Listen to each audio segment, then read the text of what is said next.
Wild Earth. We're here to entertain you with live broadcast of wildlife in the Mara. I've come across these guys, and this is the other side of them. A marabou stock is a scavenger, but it can be a very efficient fisher bird. Over here, they're using the advantage of their long legs and long beaks to probe in the water and wade in the water to look for frogs.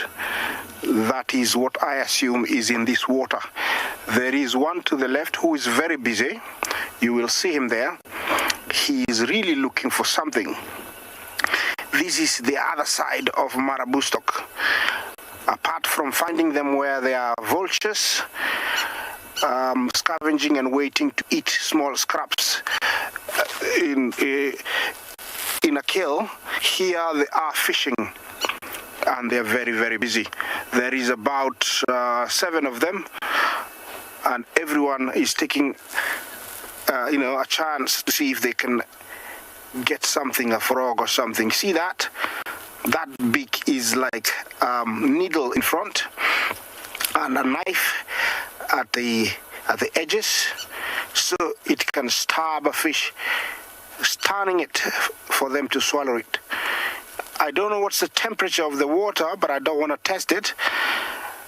So I think they have very cold feet, but they are really looking for their breakfast. It's a beautiful morning. The temperatures are really, really nice over here in the Maasai Mara, and the sun is just coming out. My main aim this morning is to drive along the river, see if I can find some cuts or a crossing for you guys. Good morning everybody, and welcome back to South Africa, where it is a nice and overcast day. And hello, my name is Steve. I'm joined by Theo and Cameron. We're very excited to have you with us on a wonderful, nice, overcast and relatively warm morning. We have found a wonderful elephant bull who we have found over here. He was busy feeding nicely in the open there for a moment. Now he's gotten a little bit shy as they heard you were going to come to us. He decided he's going to go hide over there. We can see there, my friend, just behind the bush. There's a sort of 20 to 28, probably 24 to 26-year-old male, maybe 28. It's not easy to age elephants in the wild. The size is often a good sort of understanding of how to age them. Bulls obviously get much bigger than females, and females are very difficult to age. The bigger the bull, generally the older he is. And it's sometimes easier to see when they're with other bulls, because you can get a good idea. Let me try reposition there for you, Theo. Another view of this guy. He's moving across. Remember, this is live, so these animals do move, and there's not much you can do about it if they move out of the way. Just poke our nose here real quick. Okay, let me try to get another view of this elephant just over my shoulder. And I wonder where he's headed to. Jumbo, and a very good morning, everyone, and welcome to the Maasai Mara of Kenya. My name is David, and we're just on the riverbank of the Mara River, waiting to see if the wildebeests will come and cross. It's time for the migration now, and where we are, we're in a very fine location where we've got a feeling as they build up, they'll come and cross at this point. Ladies and gentlemen, remember, should you have any comments or questions, please send them through #CGTNWild or #WildEarth on Twitter. And we'll be happy to answer your questions and appreciate your comments. For the youngsters, don't forget, you can also do the same by sending us emails. And we'll be happy to do that using kids' questions at wildearth.tv. Now, that's the Mara River. It's one of the longest rivers that we have in the Mara. And you can see it for you. There's a crocodile there if you look carefully. And it's swimming against the current, and chances are it's just hoping to get itself some breakfast if this wildebeest will come and cross here. This river is important to the animals, and to some of the animals it's a river of death. For the crocs, it's a river of life. We can hear the waterfalls from the background because the area we are in is a bit lower from the left.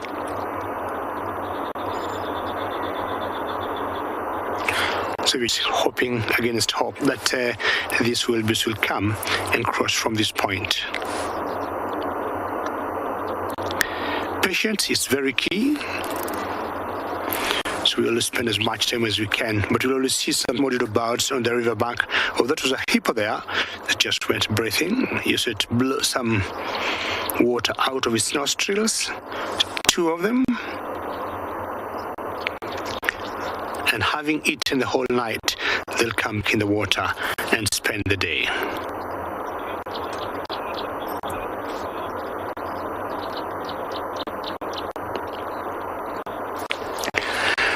Every year, around the months of June, July, and August is when migration happens here in Maasai Mara, and there's always a lot to learn about this very famous world spectacle. From the southern plains of the Serengeti, over 1 million grazers move northwest through the western corridor, gathering along the banks of the Grumeti River. Once the chaos of the rut comes to an end, the herds gallop north once again. In time, more than 2 million animals amount to feast on the abundance the Mara has to offer. But the reward of the red oat grass does not come easy. The zebra vanguard is the first on the banks, taking the plunge into the treacherous Mara River in order to reach the untouched long grass plains on the other side. Not only must they face the turbulent waters, but also the crocodiles, gliding through the rapids in anticipation. Then comes the body of the migration, the thundering herds of the white-bearded wildebeest, with their bleats echoing through the landscape while in search for greener pastures. So too are the lions of the Mara, who patrol the banks of the river. The risks are known, but the herds are determined. All must make the leap. Some will fall, but for the survivors, the lush greenery that awaits is bountiful. And then, as is nature's way, it comes the time to cross the river again as they continue to follow the life-giving storms and nourishing plains.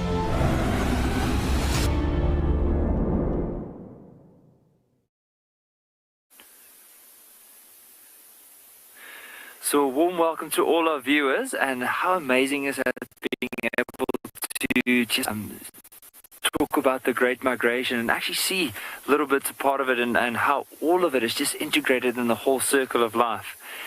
So I'm Nikki here at Ambion and Gala. I'm going to be here for this morning, and with me on the camera is Gert.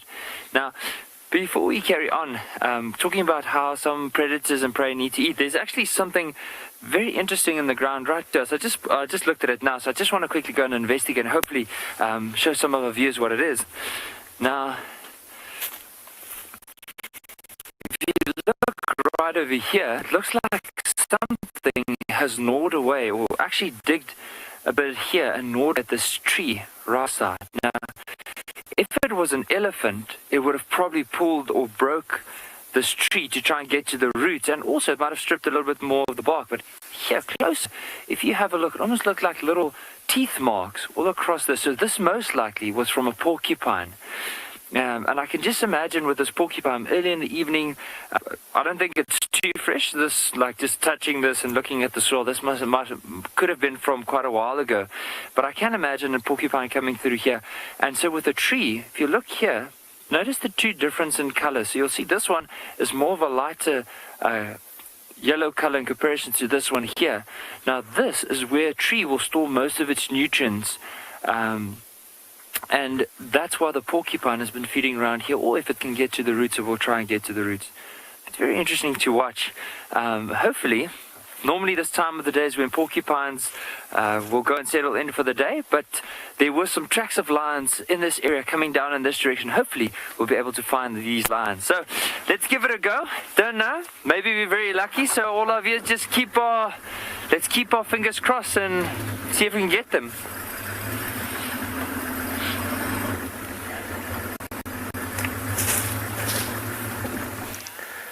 Welcome back, everybody. We've found a bush. The bush is moving, and the very important part of being out here is your ability to listen.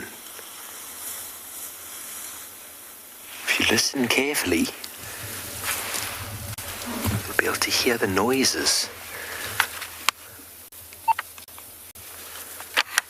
And there's only so many animals that move bushes around. Baboons are one of them. Kudu or another one, rhino, and elephant. Hello, safari lover. You want to know if there's an animal that gets along with an elephant? Well, elephants, they're very big and they're pretty dominating. So if they don't want to play, they chase everything around. Nothing really hangs out with an elephant. Everything's quite sort of aware of the size of an elephant. They're very big animals, and they're very, very powerful. And if the elephant's in a bad mood, no one goes anywhere near them. If an elephant walks towards a group of animals, those animals will move out the way. It's just the way it is. When it comes to this time of year in the drought, well, not the drought, but the end of the dry season, you can see he's eating very, very dryish grass there. The water becomes very limited, and elephants can be quite aggressive around water. They can be quite dominant around water. They can chase all sorts of animals, including hippos and buffalo and rhino and all other gazelle and antelope away from the water so that they can enjoy it for themselves. So they're not the friendliest of chaps, but they do enjoy themselves. They do enjoy hanging out with other elephants. The bulls enjoy pushing each other and playing with each other. And the herds are very tactile. That means they're very touchy-feely. They love to touch and feel each other.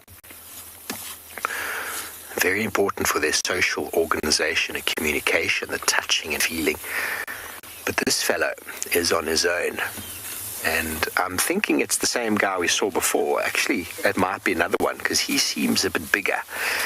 See if he looks at us in a moment and you'll see how broad his forehead is. First of all, you see what he's doing. His trunk is pulling the grass and then he hits it to get all of the soil off of the roots. He's listening to me now. He's trying to see if I'm talking nonsense or not. It's like if I stand very still, they won't see me. He's going to come say hello to us now. Here we go. Look how broad. You see where the tusks pop out of the head? And you see the eyes. If you draw a figure of 8 around the eyes and around those tusks, the wider it is at the bottom, the older the individual is. So we're going to spend a few moments here, see if we can try and work out how big and old he is, in fact.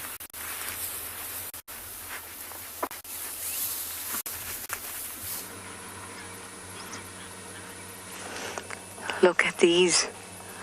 We have some hyenas sitting on the main road on the southern boundary, truly staking their claim to this road because they are smack bang in the middle. Any vehicle that would want to go to any of the lodges in the northern Sabi Sands would have to pass these guys. So it looks like we have a ribbon on the right there. You can see the bee on her ear, her left ear. There we go.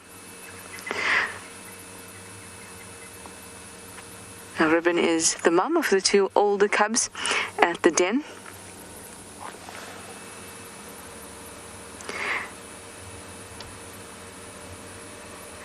And I think this animal on the left might be Comet, but he's got to get up for me to be certain.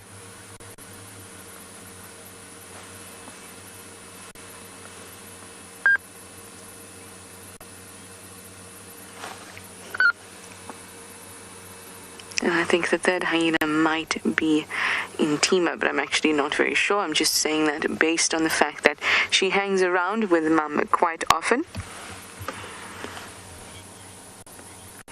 Alan, you'd like to know what a hyena's predator is? Nothing really wants to stalk and actually eat a hyena. It is, so what we have in the bush is what's called a predator hierarchy, where we have lions, leopards, cheetahs, and hyenas and wild dogs, and where they fit. And generally speaking, it's lions on top, then hyenas and leopards, wild dogs, leopards, and cheetah. But wild dogs and hyenas often change, and hyenas can sometimes be on the top, especially if they outnumber lions. Nothing preys on it. For them to be preyed on,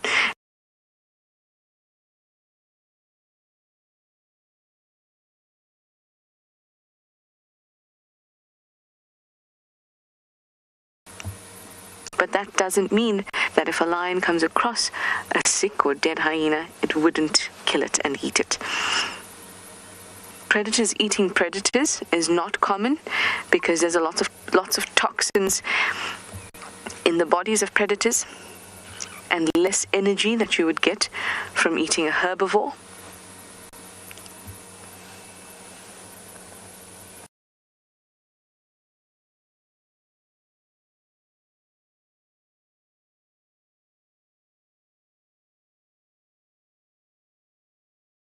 Thing, just meat, but also bones, skin, hair, and often excrement of other predators.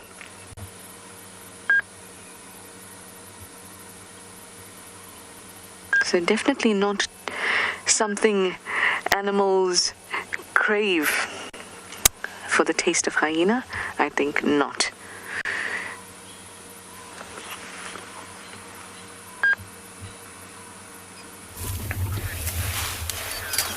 Thanks, Trish. Indeed, hyenas have got a very foul smell to them. This elephant, not too bothered at the moment by anything. He came and walked right up to us a moment ago. Just said hi. Linda, you want to know if elephants grow their whole lives? And yes, they do. There's actually the second one over there. That's a smaller one. I think this one was following the other one. The other one was following this one. So, unlike humans who we get to sort of a physical peak and a sexual peak, and then we go over that peak and then we go downhill, elephants become more and more prime as they get older, especially the bulls. They get bigger and bigger and bigger. Obviously, there's only so much height they can get, but they definitely do start stocking out a bit more. Females don't, they seem to get to a certain size and then they don't seem to grow anymore, but bulls seem to just keep growing and growing. And it is the reason why elephant bulls, the biggest and the strongest, are the ones that do most of the breeding, and their genetics are passed on and passed forward. But these two individuals are nowhere near any breeding at the moment. It's all about feeding right now, away from the dramas that come with hanging out with the breeding herds, with all the youngsters. These guys can move at their leisure and feed at their leisure. You see he's using his trunk on the bottom there. Theo, you see the bottom, he's pushing the little thorn thicket out the way.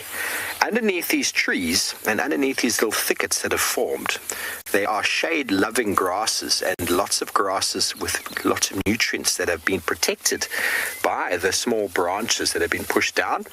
And the elephants are very aware of that, and they're pushing it out the way. They're actually smelling the grass, going, ooh, I know this grass, and picking it out of the basket of fruit, as you would if you closed your eyes and reached into a basket to find some fruit with your nose. You'd definitely be able to find exactly what you're looking for.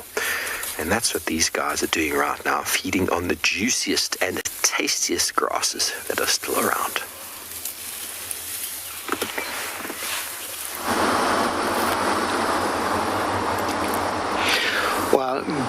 Bon appetit to the elephant, and hopefully is going to enjoy its meal. Now, I was talking of this river being a river of life or death. We got what we have been waiting for, ladies and gentlemen, the crossing of the wildebeests. I'll keep quiet for a couple of minutes for you just to enjoy what is happening here.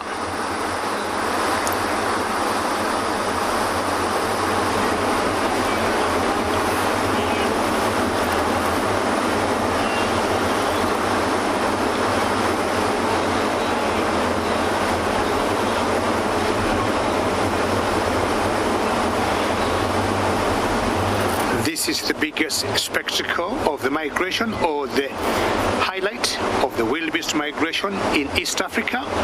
I'm talking of two countries, Kenya and Tanzania, the Maasai Mara Game Reserve and the Serengeti National Park in Tanzania. So they're kind of crossing from south to north of the river. And in the background, you can hear the waterfalls of this river rolling down from the rocks.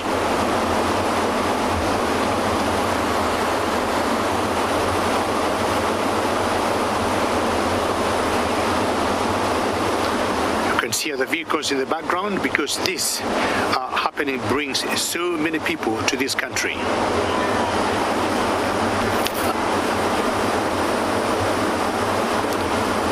Want to call ourselves this morning, and all of you viewers very fortunate to witness this.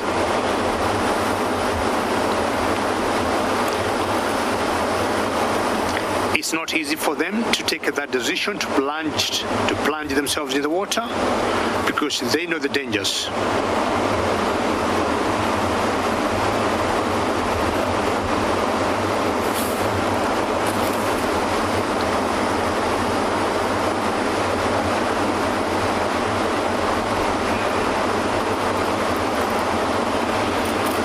Ask for a better morning than this.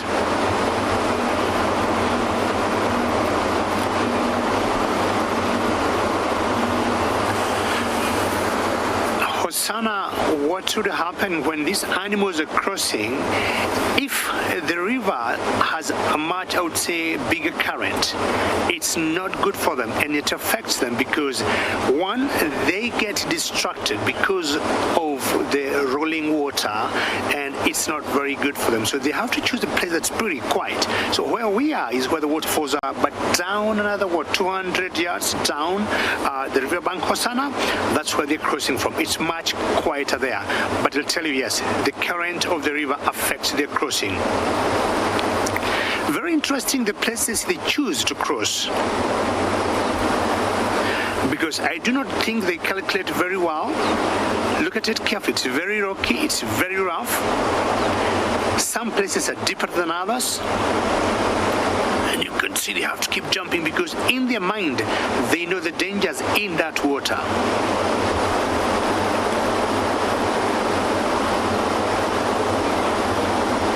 Well done for those ones that just made it.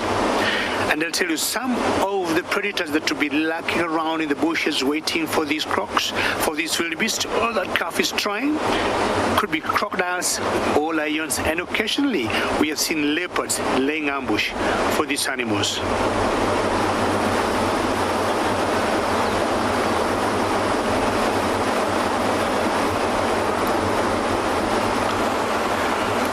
A decision has to be made. Do we cross from that same point? Does it look very tricky? So they could be looking for another place that's a lot easier for them with a lesser or a softer gradient. So they keep coming towards us. We have seen them once in a while before they cross having a drink.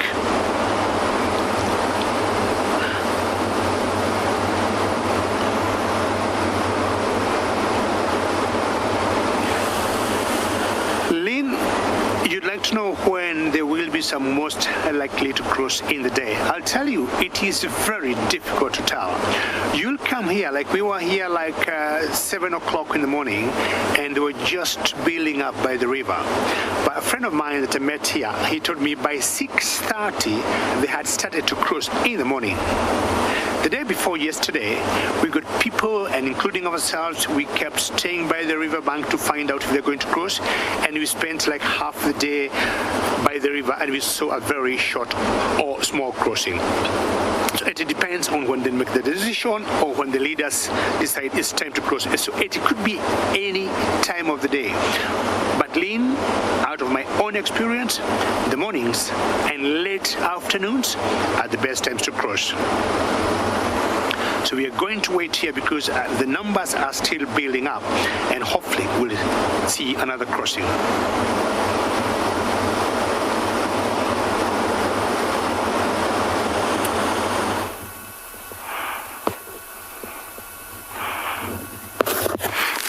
Hello everyone and welcome back. That looks like it's going to be exciting in the next coming maybe minutes or hours.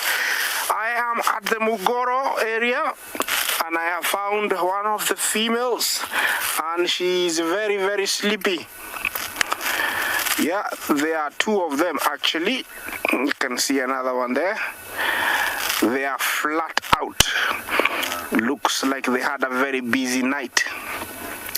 Remember, these females have been very lucky in the last week. I saw them kill a zebra at one of the drinking points. They've been eating very well. I can't blame them. And maybe last night they were, harassing wildebeests and eating. So it's time to catch up with that needed sleep to regather their energy. We always talk about how much they sleep, but I tell you, lions can be very, very active. Once, they've targeted whatever they're going for. Let's say, for example, it's a buffalo, and there are about 6 lionesses. It's not a walk in the park for them because buffalo is also a very dangerous animal. They need to come from all directions, tire it down before bringing it down. That might take about 1 to 1.5 hours of pure determination, power, and teamwork. So, for them to bring it down, they would have worked out for 1.5 hours or even 2. Just imagine going for a run for 1.5 hours, how you feel. After that, I think you can be excused to sleep for 18 hours. So although they're very good sleepers, they are very good, at working hard. Remember, okay, this is coming live from the Maasai Mara. Talk to us on hashtag CGTN Wild and hashtag Wild Earth. Yeah, engage us.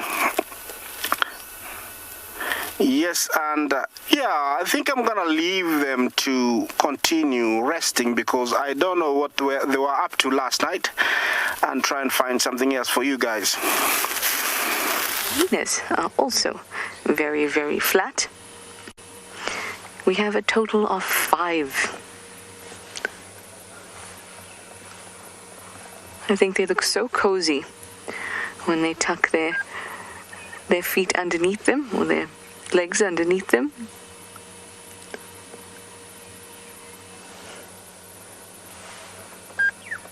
They remind me of those pictures that you get of babies. You get pictures of babies rolled up in flowers and things like that when they're very, very little. When they're like this, the hyenas remind me of that. I don't know how the babies feel about that comment.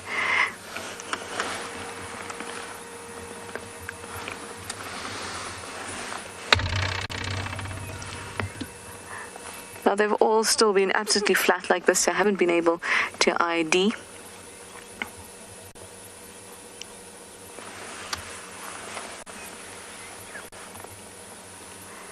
I'm sure that they have eaten something last night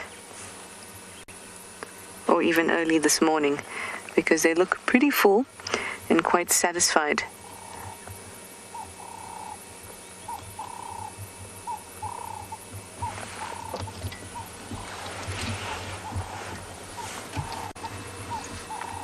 There's the other one.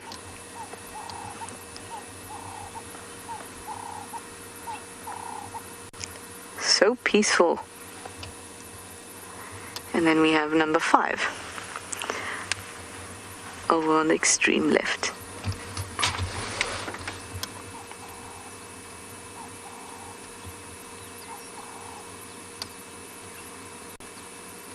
Very flat. Now, I love to spend time with hyenas, especially when they're out like this, because they might just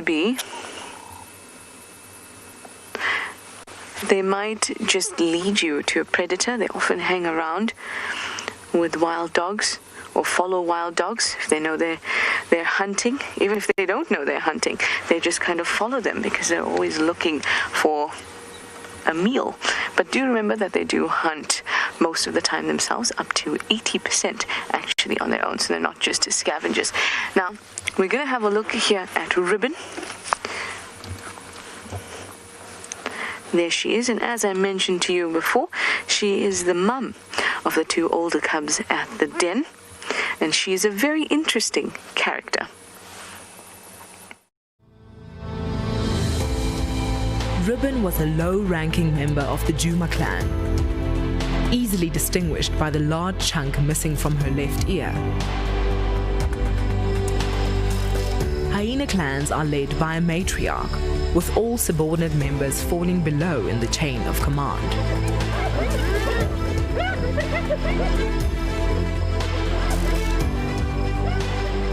In 2019, Ribbon gave birth to 2 cubs.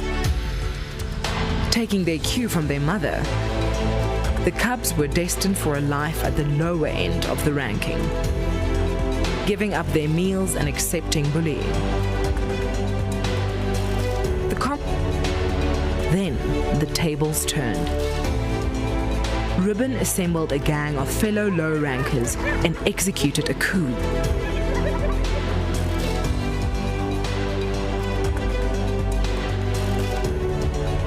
Toppling the current matriarch, Corky, and taking the crown.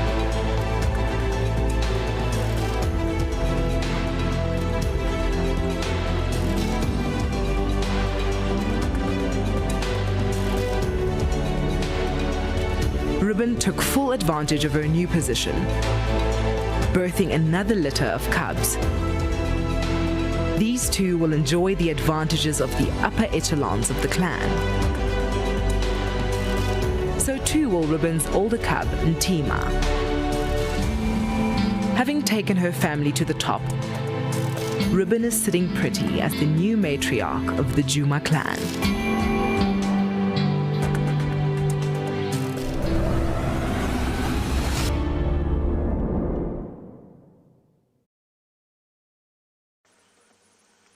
Sitting pretty indeed, sitting very cozily, I think.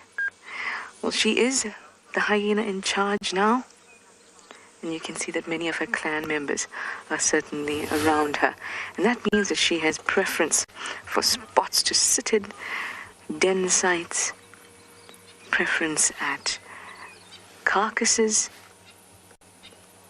She is Queen Bee of the Djuma clan. Now remember, this is happening live, everyone. You're watching CGTN's Digital Safari.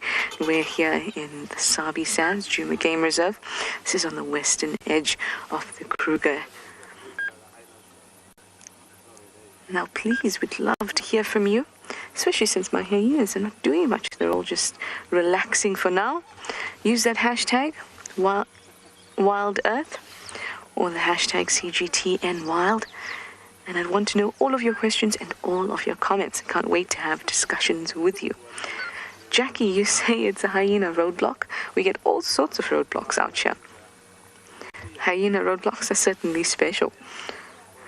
And this is like a roadblock on a highway. Backed up traffic. Cars can't go around.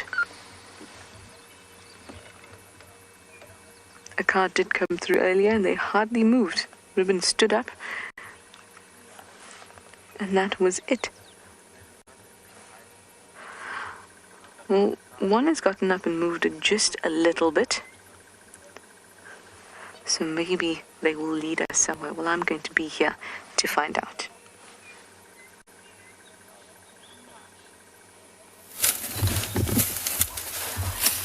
Thanks, Trish. Well, we're in a bit of an elephant roadblock of sorts as well.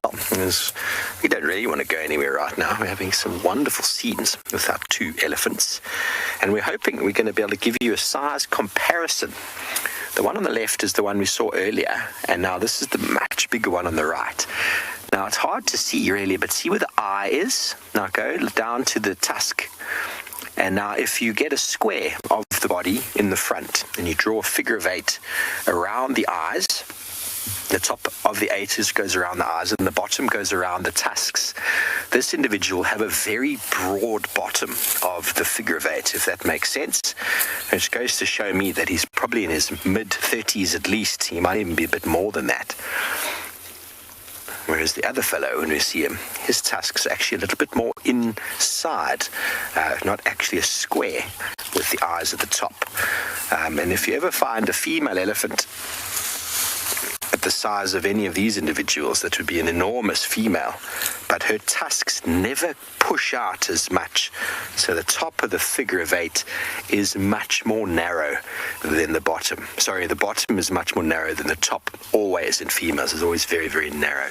Dev, you want to know how long elephants live for? Well, in places like the Maasai Mara, they can probably live a little bit longer because they feed almost exclusively on grass there. And grass wears down the teeth. But up here or down here in South Africa, they probably live a little bit shorter, because what determines their age is their ability to break down and chew the food.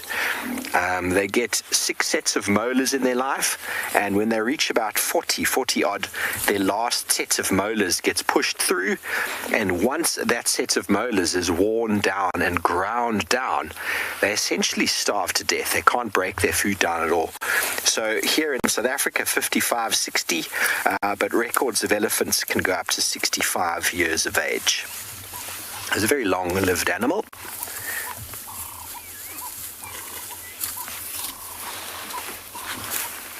And he's being very particular about what he's feeding on.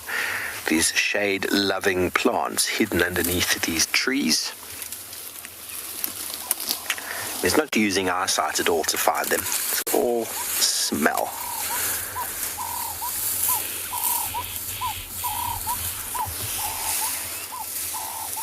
Yeah, he loops it with his trunk, pulls it straight out, whips it a few times to get the soil off. Nobody likes sand in their sandwich. And in the mouth.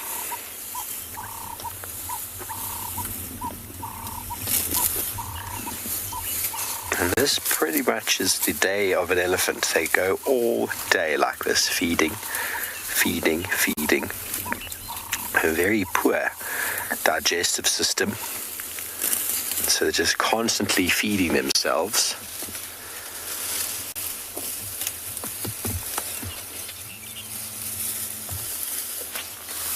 There we go. Now look at the front of his face now. If he looks at us, oh, come on, look at us. You'll see that figure of 8. They're being very shy today. But you can almost tell he's nowhere near as big as the other fellow, can't you? And they're being very specific about feeding on the edges of these bushes.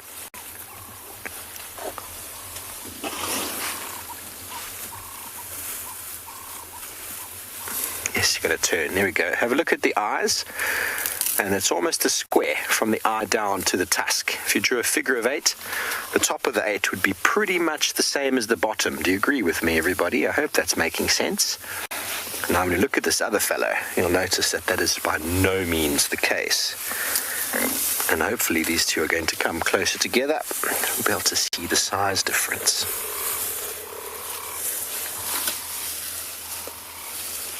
You never get a female the size of this guy. Female will be a little bit smaller than this individual, and if you look at her from the front, you'll notice that the tusks are much more narrow on the side of the face. You never get them square. They'd always be down. It's sort of like a triangle almost, with the eyes.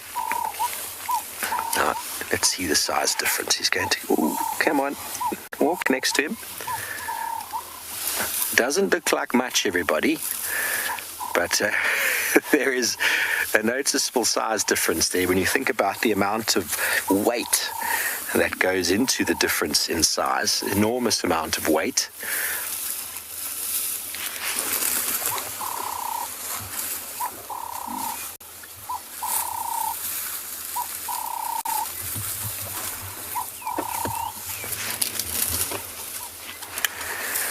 are both hiding in the bushes now.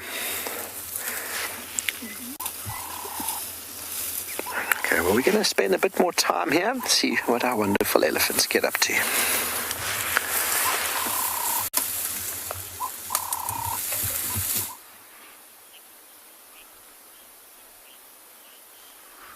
Good morning everyone and welcome to and Beyond Pindar Private Game Reserve. My name's Matt and this morning behind the camera we've got Craig. We this morning have found a journey of giraffe, or at the moment a tower of giraffe off to the left hand side that you're viewing now. Also they've just caught this morning light, and it couldn't have come at a better time because this morning is actually rather crisp out here.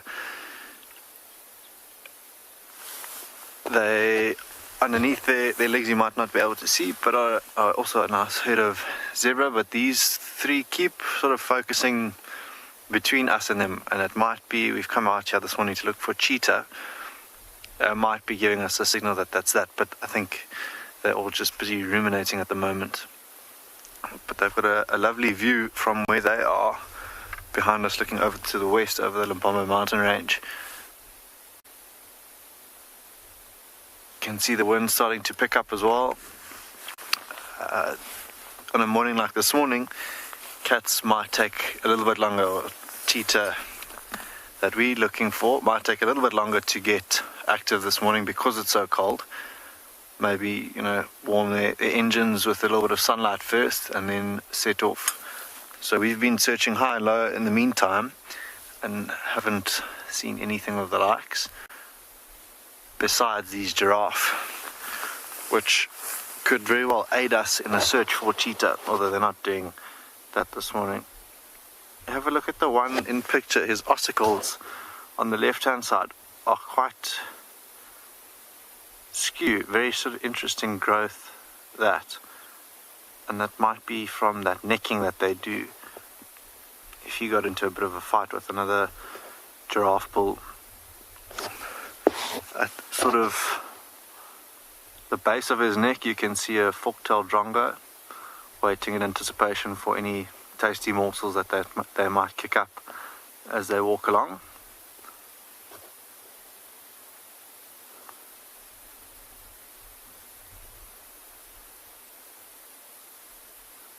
But I think also now that the sun's just crept up over the mountain for them, enjoying that little bit of sunlight that they've got.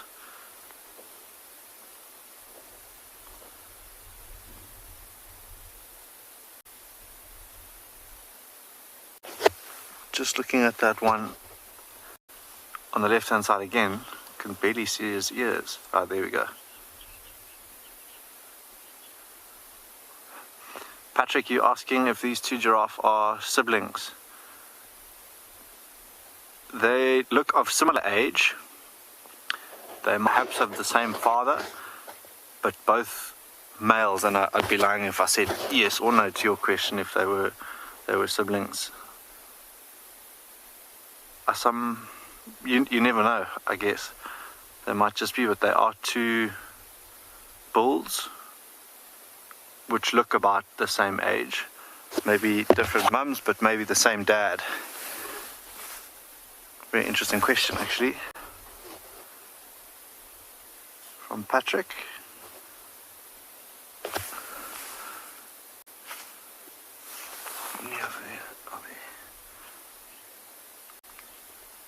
We're going to carry on in search of those cheetah this morning in the plains behind us, and hopefully we have a bit of luck this morning.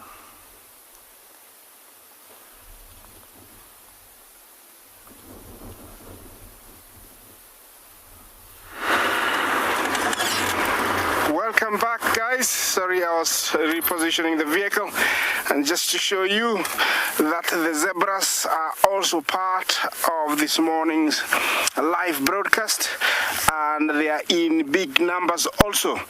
In this particular area, I think they are more than any animal this morning. Look at them, they also have a mission. Remember, this is the Bachel's zebra, our only zebra that we find in the Maasai Mara. Yeah, there are quite a good number of them. the stretch to my right. We will be sharing that with you when the vehicle is positioned in the right position when I do that. Also over here today we have impala, and they're also happy grazing there. You can tell that looks like a very young male, 2 females and a yearling. Yeah, females don't have horns. Yeah, and they are very happy, comfortable. Those big ears act like a radar. They, fan around looking for, sort of listening for any slightest noise in the long grass. More zebra approaching. And there's a topi in front of the zebra. Yeah, all these are the common game that we always have year round here in the Maasai Mara. Yeah, that is the beautiful scenery of this beautiful place that I'm very happy to share with you. There comes the main character, and he's heading away. You see him there, the wildebeest. Yeah, I don't know why he's so shocked, and he's staring at something. I don't know. Yeah, he's all by himself. Yeah, although there are so many, sometimes you would come across lone ones like this that either they crossed last, or maybe they got spooked and he ran in the wrong direction. He ends up spending a few hours and then eventually finding the main herd to join. Here looks like it's a dazzle. A collective noun for zebra is dazzle, and that one there, thick neck, is a male. The rest are all females. So you look at him, you look at the mane, and look at the neck. Definitely it's a male. It's a beautiful animal. Look at it. It's very rare to come across a thin zebra, because unlike most grazers that have only top incisors and no lower incisors, for them they have both top and lower like horses, and so they're able to pluck even the shortest grass. And with a very efficient digestive system, they utilize everything, so they're always very healthy. These guys are also very healthy. Look at the coat, it's almost shiny. Yeah, here in the Mara, herds of impala can range from 10 to up to 60. I'm sure you have seen that with one of my colleagues previously, but in the near future we'll be able to share with you, big herds. And looks like everybody is headed towards the water.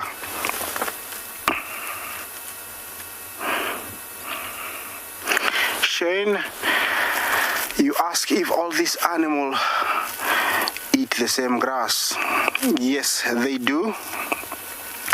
And just to remind you that grass is the most abundant, crop in the world. It is everywhere, and so they all eat grass. Yes, there's different types. There's giant bristle grass, sporobolus grass, red oat grass, wire grass. You name them. They're here, and all of them share the grass. Of course, there are those ones that love, they're really dry. Others love soft. Others love top. Others love the below. So they differ, but they all eat grass. Look at the line. It's been going on and on. Oh, and look. I hadn't seen that. A nice herd of wildebeest. Looks like it's another movement being discussed. It is very typical when you see them grouped up like that. It means a movement is about to be triggered. Typical of, this wildebeest. Yeah, today I'm hanging around an area close to Mugoro. The river is not very far. I'm hoping to catch a crossing around this area, but who am I to say anything? It's a lack of draw. So I will be following these guys. Looks like right now they're just milling around and eating. I will be following them and see if they're gonna head to the river.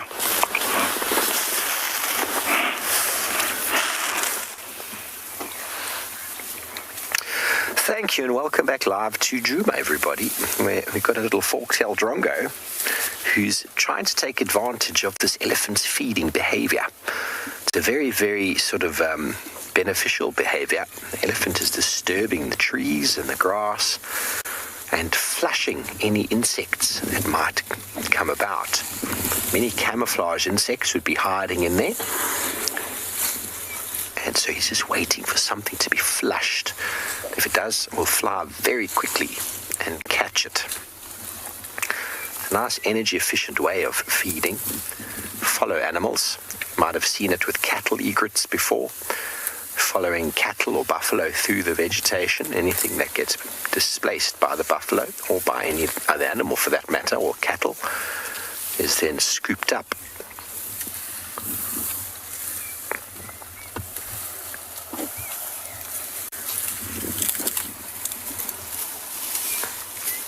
To be quiet for a moment to let you hear the noises.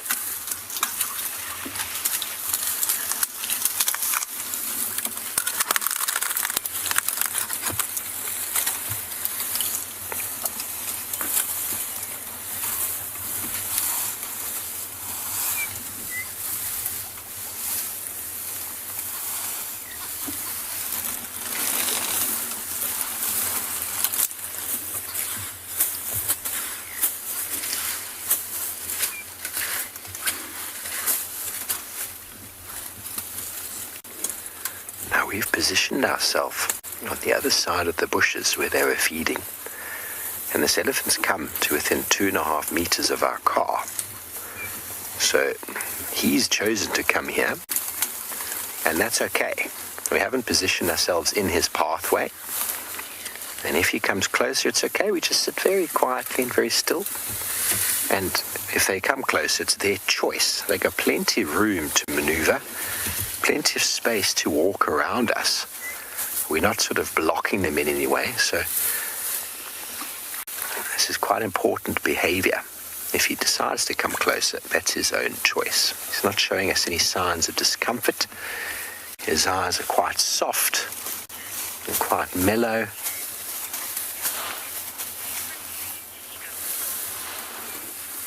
Hello, Ian. That's a very good question. Elephants love most of the acacia species, now known as Vitellias or Senegalias. When you do find them, they do get very, very well utilized. But it also depends on the time of year. In the winter months, elephants are smashing all sorts of trees, especially the bark and the roots. Red bush willows are getting eaten. Torchwood trees are getting eaten. Marulas as well. So they are very selective, but at the moment, what they're also feeding on a lot of is the weeping wattle, African weeping wattle, on the bark specifically, leaving the leaves alone. So many of these plants have got enormous amounts of not just nutrients, but medicinal value that these elephants are capable of figuring out and finding. And a lot of the plants have got sort of stuff for the digestive system, medicinal values for the stomach, ailments that we actually utilize them for as well, through decoctions and teas, for helping with gas or inflammation in the tummy. And elephants have got enormous digestive system. Well, it's not very efficient, it is still enormous. And so they will feed on things to help them with a little bit of gas, a little bit of inflammation, and possibly some pain. He's hiding in the fork-tailed drongo. There we go. Maximizing on insects that are being pushed away.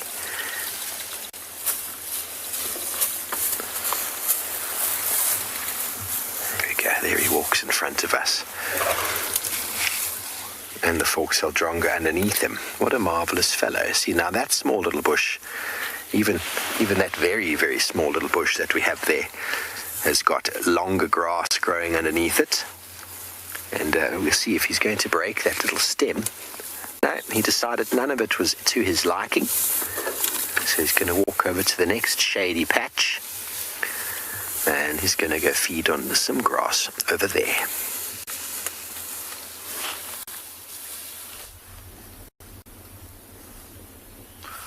Welcome back to And Beyond Panda, everybody. We're, like Isaac this morning, in anticipation of crossings, we've just had a herd of wildebeests that have bolted past this particular watering hole. No type of crossing, but we thought they were going to come down to drink this morning.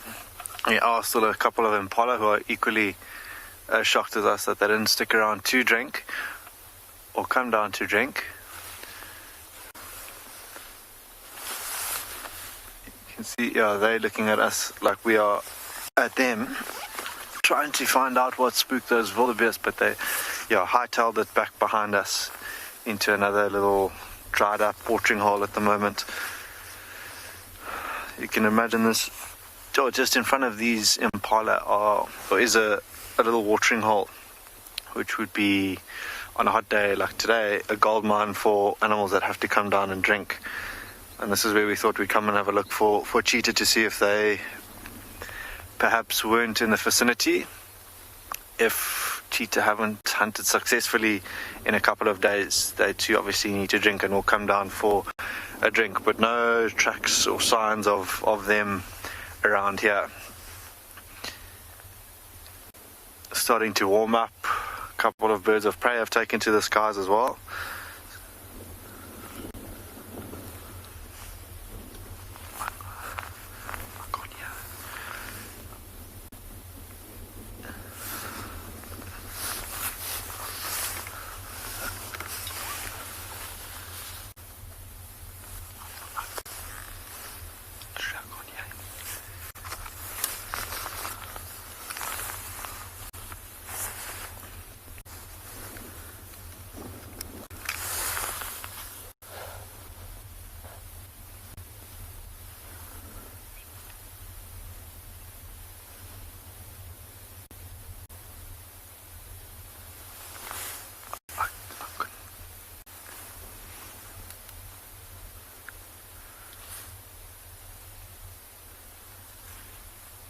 So we found something very amazing this morning, so I'm just going to turn the vehicle so we can have a look, but just notice down here from where we are now, there's some very interesting animals down the road. So we just found 7 wild dogs that were coming down, and some of them are actually stained with blood, so I think they might have just made a kill and now slowly starting to move off.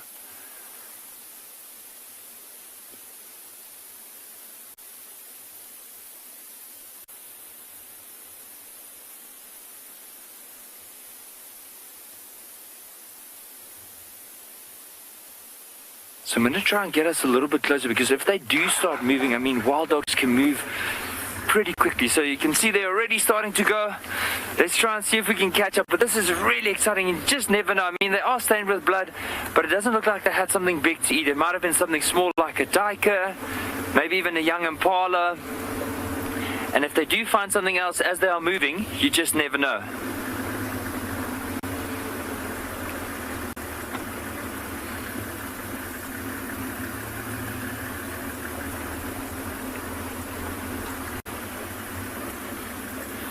So what we'll do is, as soon as we get onto the ridge, we'll see if we can get another glimpse of them.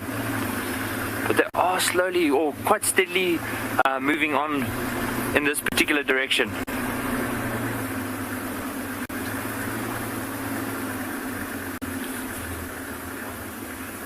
Okay, let me move forward.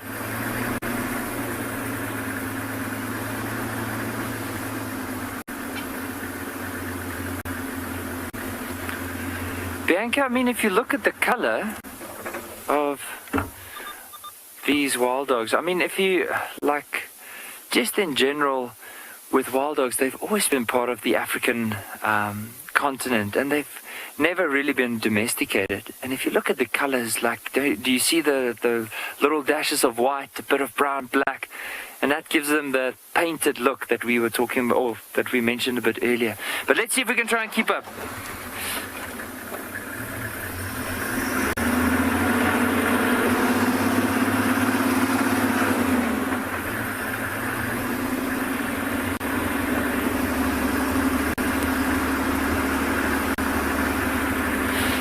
There's sometimes what I want to do from here, before I get to your question, I just want to loop into this block and see if we can get another glimpse. But So wild dogs, sometimes they can be by themselves. There was a female here at a stage that was all by herself, and she actually then started looking after the jackal puppies near one of the open areas not too far away from here. So sometimes you do find them themselves if they don't have a pack, but normally they'll be within a pack.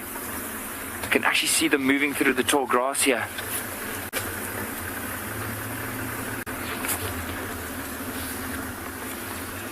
Here we go. Let me quickly just stop. They're right ahead of us. And they blend in so well to this environment. Like, the only thing that really stands out is those white tails as they maneuver around some of the bushes or through the grass. Now, I've only noticed 7, which I'm not too sure if it's a pack that we often see at Ngala, or if it's probably a new pack. I'm not too sure. So the best would be is let's follow them for a little while and see where they eventually head off to. It might even be like, so at a stage we had a pack of wild dogs that were denning on the reserve, but they were denning in the far northern side where we don't really have any signal. So imagine if this is them and eventually they're heading back to their den side. Not saying anything, but there's always a chance.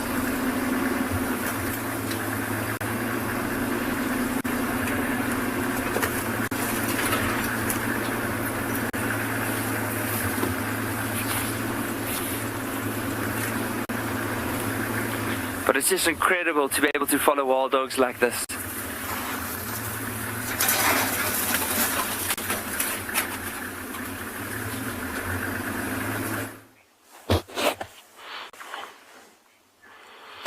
Well, it's a bit of a late start for us here at Prideland's Eco Training, but we found something quite cool, something that we don't always get to see. That was a black-backed jackal. My name is Taylor McCurdy, and on camera with me today is Sebastian Rombi, and we are always excited to be out here because there's been lions roaring, we've had leopard tracks, but we haven't found them yet. But hopefully we're going to find them. I thought that when we saw the jackal, it was a good opportunity to, I suppose, start our morning for the search of predators. Anyways, so the jackal is very camouflaged, as you can see. It's just on the right of your screen. There you go, now it's in the center frame. And it's just sat down. When we arrived, it was walking around, and it actually defecated on a pile of elephant dung, which was quite funny and typical of the jackals. They like to defecate on other things, normally on rocks or logs or elephant dung, and they've got to be higher up than everybody else. But now it is just sitting around here. Now, it does look a bit like a fox, I'm sure a lot of you are thinking. It is not a fox. And they are one of our little scavenging animals, so kind of like a hyena, but just like a hyena, they also do a lot of hunting. And at this time of the year, there'll be rodents that they can eat and scrub hairs and things like that. But I thought that maybe why it was moving through this area is that there's a lot of ground-dwelling birds that have got eggs at the moment, and they have got a very keen sense of smell. Will probably be able to sniff out all the eggs. But for now, just curled up in a ball. It's actually got a little bit colder as the sun starts to rise. You can see how it's pulled its tail all the way around itself, and I'm sure at some point it'll tuck its head in between its legs and maybe just have a siesta. It won't sit out here for the entire day, though. When it gets hotter, a little bit later, it'll have to go find a nice shady spot or a bush just to tuck itself under. And it's unusual just to see the one. I thought that we would maybe see 2 of them because they normally live in pairs. But another exciting thing that we can keep an eye out for is that it is breeding season for these jackals. So the other one might be at a den somewhere with some young puppies. So now that I've seen this one here, I'm going to keep an eye out and make a concerted effort to try and follow them. Because if we can see jackal puppies, goodness gracious, you will do lots of oohs and ahs. They're so cute, but not doing much right now. But remember, this is a live and interactive safari, so we want to hear from you. And maybe this is your first time seeing a jackal, so let us know. Have you ever seen anything that looks like this before? You can hashtag CGTNWild or hashtag WildEarth with any of your questions and comments. But look at that camouflage, though. Isn't that wonderful?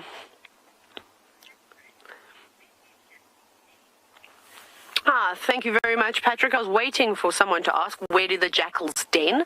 So normally they'll use little burrows under the ground. If there's an abandoned termite mound, maybe something like a warthog or an aardvark or a porcupine, maybe they've been using it before, they'll use something like that. Otherwise, just like dogs, they're very good at digging. They've got not very sharp claws, but they've got quite strong claws, and they can pretty much use any tiny little burrow. Here, I haven't seen a jackal den before, so I don't know what their preferred den site would be. There's lots of fallen trees around here, so they could use something like that with a burrow going underneath it. There are many, many opportunities. Can you hear the birds calling? Go away, birds. See how that jackal immediately pricked its ears up? Another useful tool is knowing what jackals sound like and their calls, and also knowing that they like to follow big predators around. So if you ever see a jackal running down the road, it might be worth following them for a bit. Or if you hear one making a strange howling, screeching noise in the night, go and have a look. It might have pointed out or found a leopard, and then it will let everyone else know. But I don't think that the birds are saying anything important because there wasn't much reaction from this little jackal.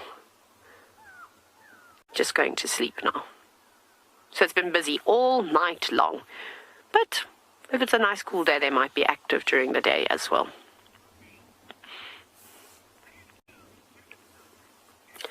Yes, Jackie, the camouflage on most of the animals out here is quite spectacular, but I think that the jackal at this time of the year, with all the sort of golden browns and the tawny colors, and then of course the grays and blacks coming in from the bark on the tree, it's made for perfect camouflage. It almost looks like it is just a rock. And camouflage is very important to animals for a lot of different reasons.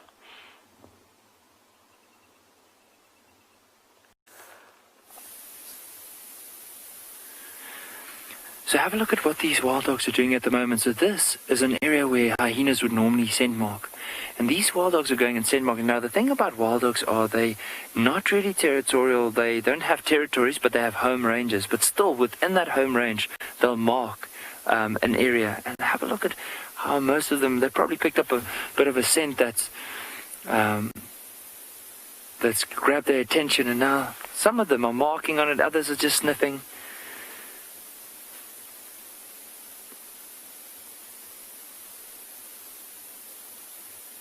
There's a little francolin that was quite close nearby, and he can be so lucky because often with wild dogs, if they do flush some of the francolins, they are capable of catching them, which we have seen before a few times.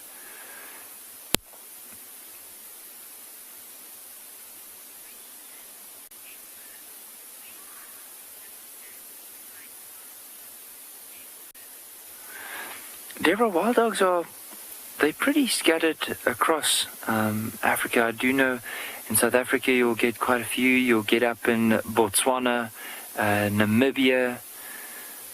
I'm not entirely too sure about like the numbers of wild dogs, especially up in towards East Africa side. But I do know in Southern Africa, Botswana, Namibia, South Africa would definitely be some of the areas to be looking out for them. There's a hyena, Joe, so where some of these wild dogs were moving from, or were originally like in the road at the back, there's a hyena making its way. And often the hyenas would follow these wild dogs because they know if the wild dogs make a kill, they'll go and scavenge. Like those jackal that Taylor saw earlier, often they'll be the ones that get the remains, especially if the wild dogs finish up a carcass. But for now, let's try and keep with these wild dogs. They are moving into a bit of a denser area. If it's starting to get too dense, we'll have to unfortunately move out. We won't try and push into too dense of an area, but maybe there's a chance we can stick with them for a little while longer.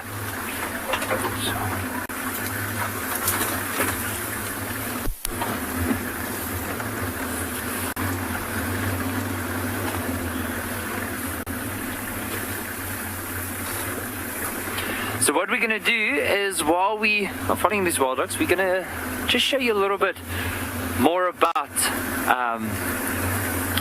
them, of where they do occur within South Africa.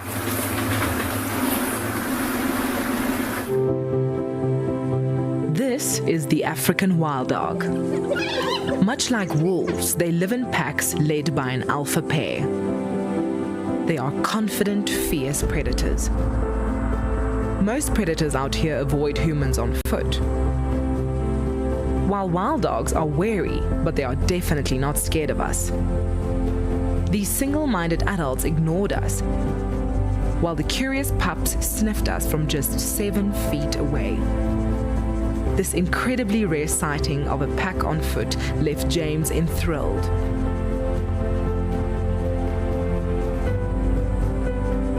Research shows that wild dogs hunt in a haphazard fashion, but that they eat far more per chase than most other predators.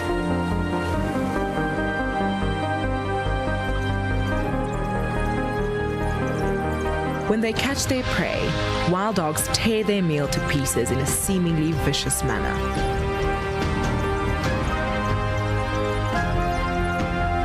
The prey, however, probably feels very little, with the adrenaline-filled shock rendering them senseless. Wild dogs are very defensive. This battered hyena and her clan stole a kudu the dogs had just killed.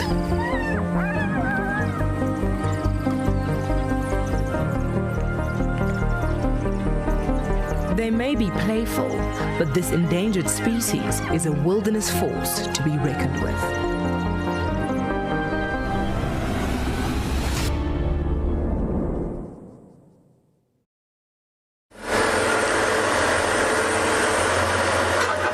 We've had such an amazing time with wild dogs. I'm sure that Nikki's had an awesome time too. Now, the wild dogs, the ones that we had with all those puppies, they're not on the property anymore, but Thandi is close by, well, at least her tracks are, and that's why I'm checking very, very carefully. And the Mowati, because they seem to have led down this way. The Mowati is our dry riverbed here on Djuma Game Reserve. And I'm hoping to find us this leopard. Now remember, you are watching CGTN's Digital Safari. Isn't that exciting? And most exciting is the fact that you get to find these animals with us. We get to spend time with them, and you get to ask us your questions and give us your comments using the hashtag CGTNWild or the hashtag WildEarth. And it's all happening right now, live across several locations in Africa. I think that is spectacular. It's like I get to meet all of you and we can have these wonderful discussions about wildlife. And I haven't even seen your faces, which I think is awesome.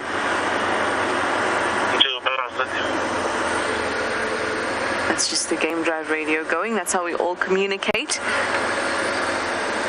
And that's how we figured out that Thandi's tracks are coming down this way. Now, Thandi is the dominant female leopard in this area. This is her territory. And she has a little cub. Now, the cub has been stashed. That's what they will do. They'll stash their cubs while they go out hunting. And she seems to have stashed it in the northeast. But she herself has gone out hunting and moving in this direction. At least her tracks say so. So hopefully we'll be able to pick up on the actual animal and get to show you a leopard.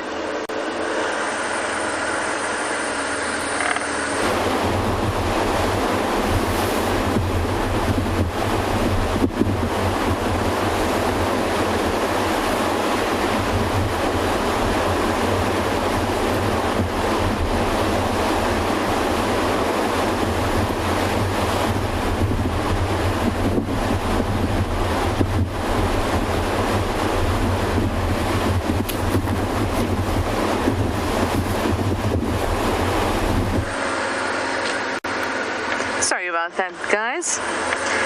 Let you know how it is, especially out in the wild. It can be difficult to get all of this beauty streamed across the world. Now I'm having a look at some of the lovely trees while we're here as well. Now, one of the most prevalent trees in this area are combretums, and the combretums are basically what we call bush willows. I'm going to talk to you while keeping an eye out for a leopard, obviously. Now, two that are often confused is the russet bush willow and the red bush willow. So I am going to tell you a little bit about the russet bush willow, since there is one here, and then when we find a red bush willow we can do a comparison so we can learn a little bit more about the environment here on Djuma. Now I'm being picky and I'm trying to find a nice one. Okay.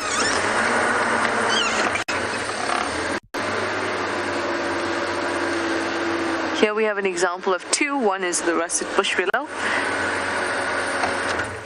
which is right here. You can see that the bark, they all kind of look the same, but I'm 100% to say to you that when you get used to the trees, you'll be able to identify them. They won't all look the same. But the bark is quite dark, and you can see that it's finely fissured. So it looks a little bit scaly, but quite fine. And if you go up to the leaves,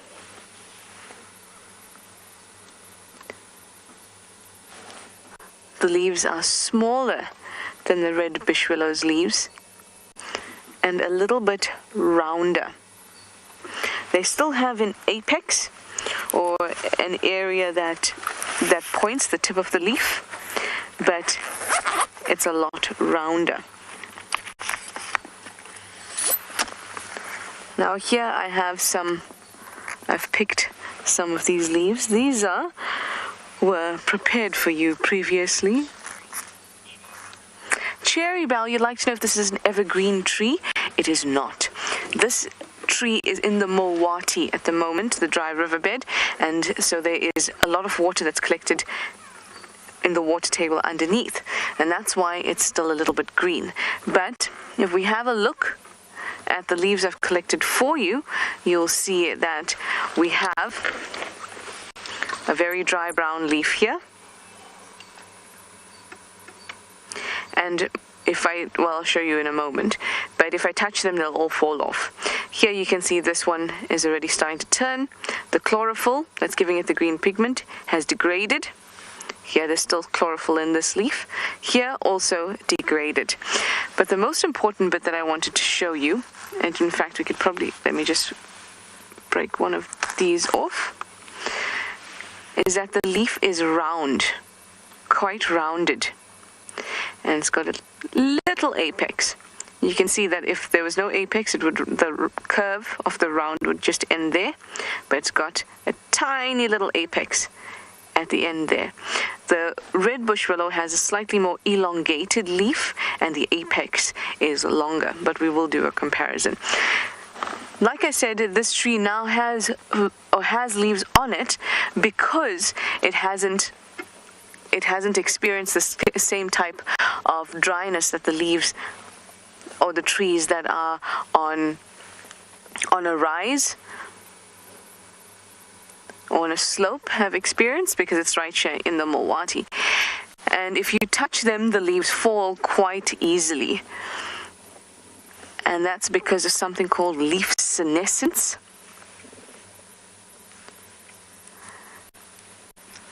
So if we have a look again down at this example, sorry BK, I'm swinging you back and forth. If we have a look again at this example, oops, this dried one here, over here where this leaf attaches, we can't see it, let me do this.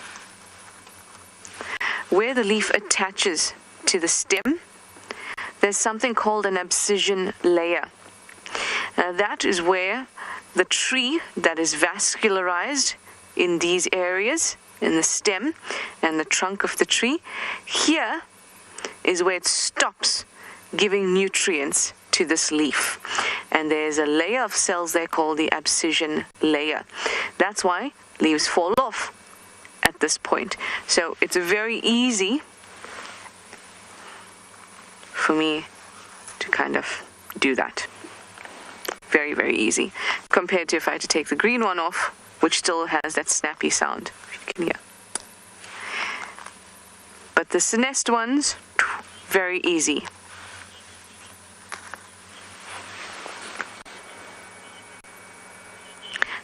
G, you'd like to know if there are any trees that are poisonous to animals, like to elephants. Yes, there are. Short answer. In fact, all trees can be poisonous. I'm going to just shift you over to this leadwood so we can have a look here. So poisonous means that there is a poison that's collected in the leaves or in the tree.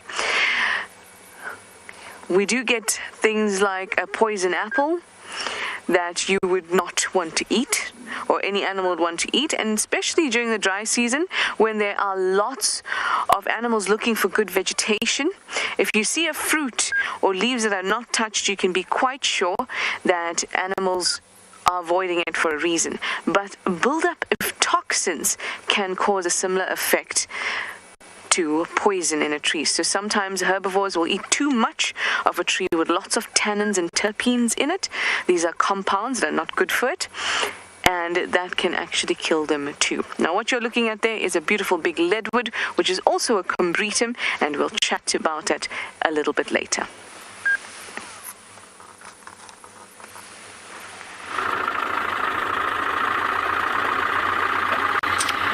We are struggling here on Pridelands. We have had every sign of every predator that you can think of, but do you think that we can find one today? No. But that just is how it goes in the bush. Sometimes a game viewing can be exceptionally tough. So when we do get to see lots of action all the time, you really got to count yourself quite lucky.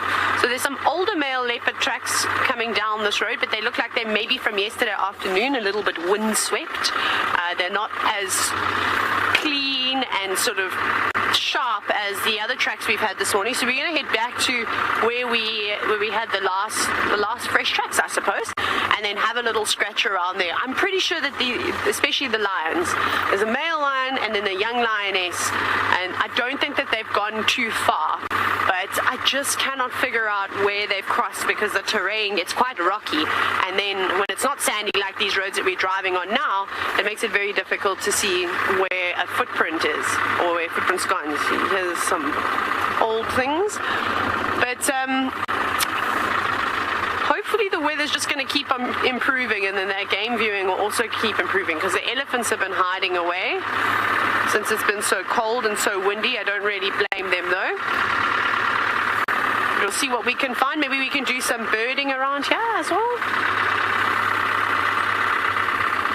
Now, speaking of bad weather, Michelle, the rainy season, it's a tough one. It's normally all starts at the end of October, beginning of November. Sometimes we get a shower in the middle of September or so, or even August, but that hasn't happened now for a couple of years. We did have a massive drought a few years ago, and then we had late rains last year. We only got them in December, and no one really knows what's going to happen, if we're going to get rains on time this year or if they're going to come late again in December. We're lucky though, because we had good rain quite late into the year, so the dams seem to be nice and topped up and should push through, whereas I remember in 2015 at this time of the year there was no water, absolutely nothing. It was bone dry, the bush looked like the desert. It was so terrible. So it is nice to see that there is still quite a bit of vegetation, lots of grasses, even though it's not nice and green, there's still some nutrition in them, and then that there's water around. Right, I think that I can see a buffalo in the distance down over there, so that's a good sign. So when you come back to us, that's where we'll be.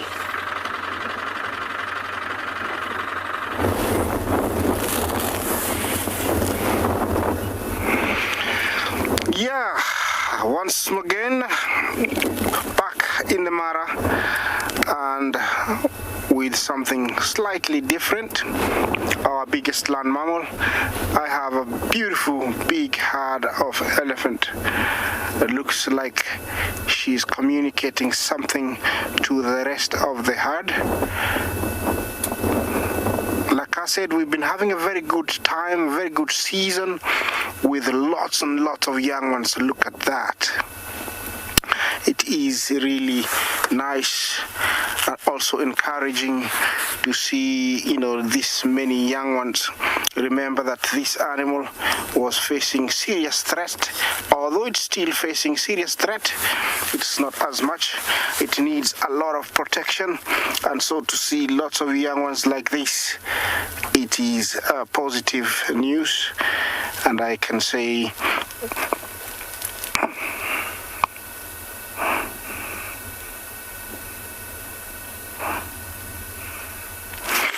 Butterfly, thank you for your question.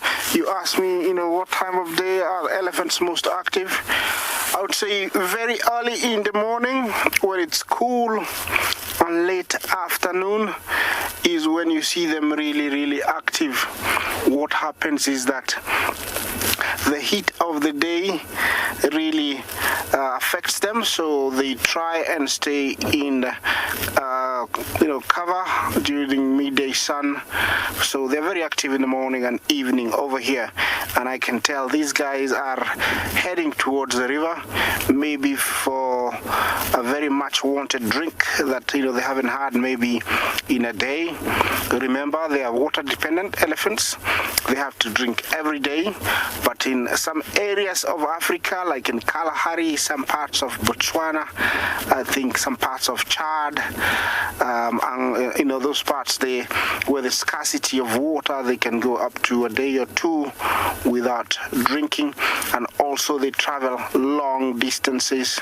It has been documented where they have traveled up to around 200 kilometers in search of water, so they need to drink as much as possible.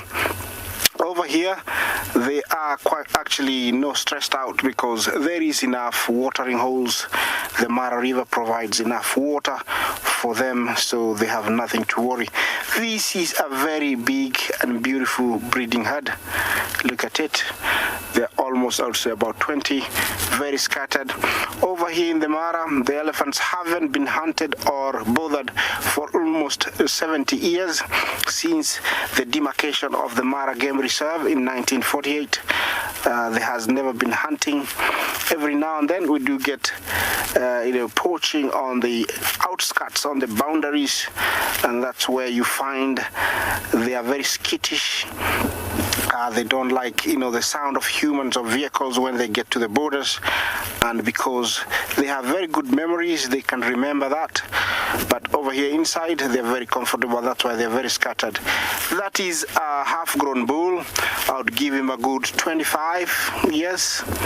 Remember, bulls reach maturity at 35, so he's looking very, very well. That's when they're allowed to mate at 25. This is live from Maasai Mara.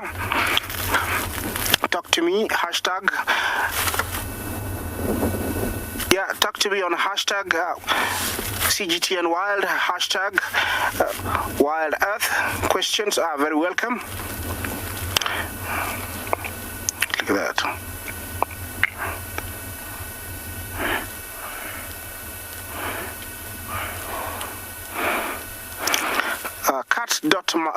Cat.my tongue, you ask if they do migrate.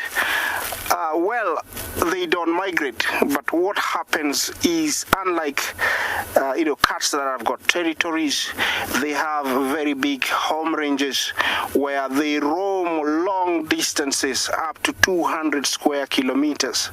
Some of these elephants you see here, sometimes they go all the way to the southern Serengeti and all the way northern Mara. That is a distance of about 250 kilometers.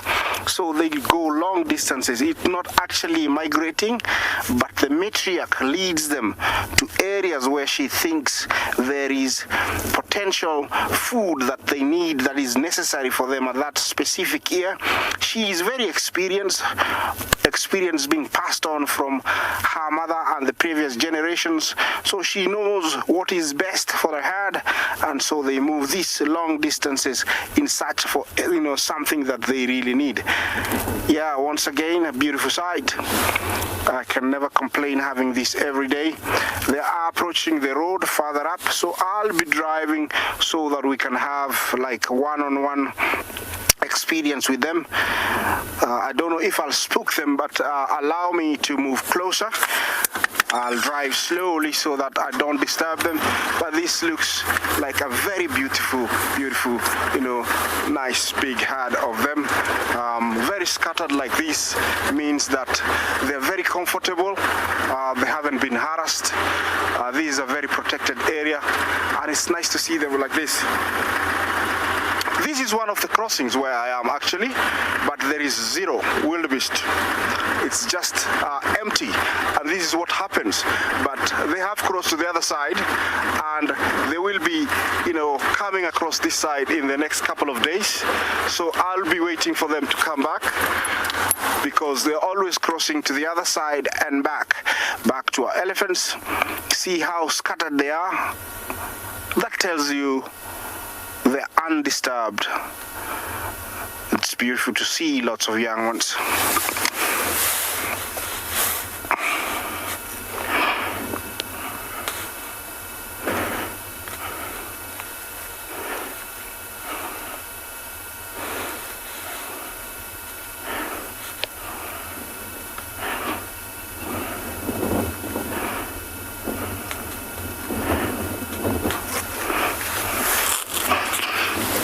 Bittersweet, you ask if they recognize their mothers.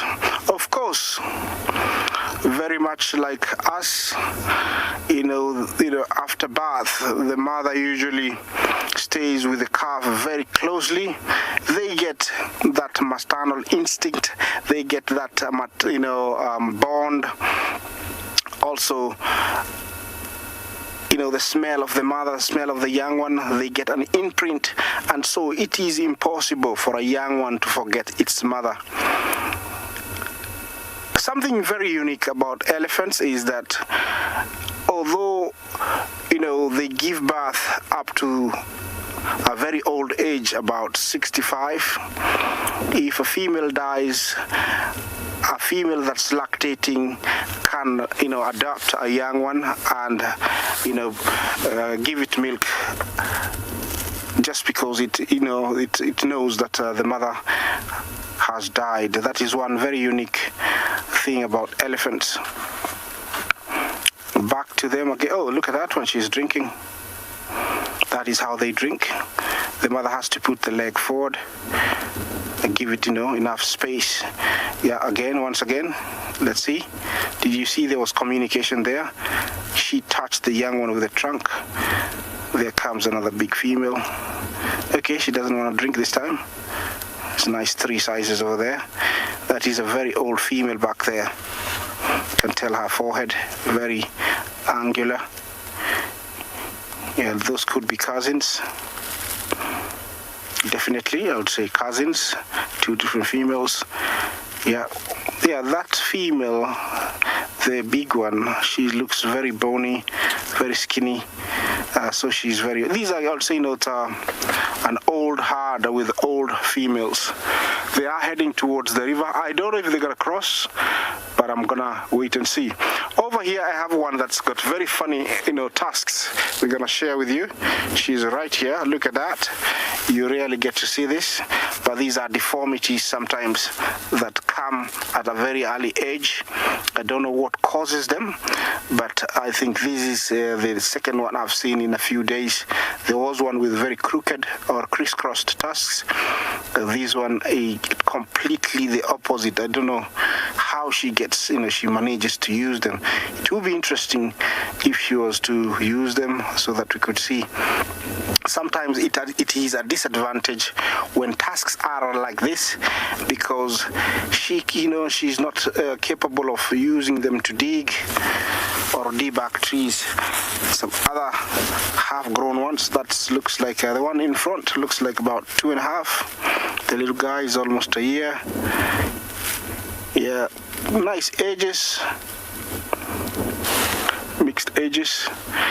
Okay, allow me to move closer again once more. This is a really nice experience. I hope you're enjoying this. Yeah, you don't always get to see a nice big breeding herd of elephants this close to the road and out in the open enjoying their grass. Yeah, now I'm gonna be very, very close, and you're gonna going to see, their behavior over here. It's slightly very different because they haven't been disturbed, like I said, for many years. Yeah, here we go.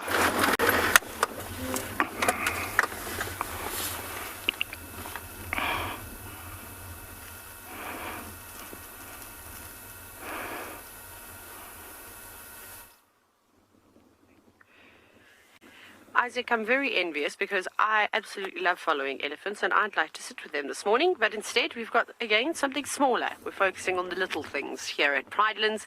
We have got a family of squirrels in a hole in a tree. Look how unimpressed they look today, all fluffed up, not enjoying this miserable weather. They also checked all the weather apps and they said it was going to be nice and sunny. But alas, the weatherman was wrong again. Very unusual. But there they are, seeking shelter as the wind starts to pick up.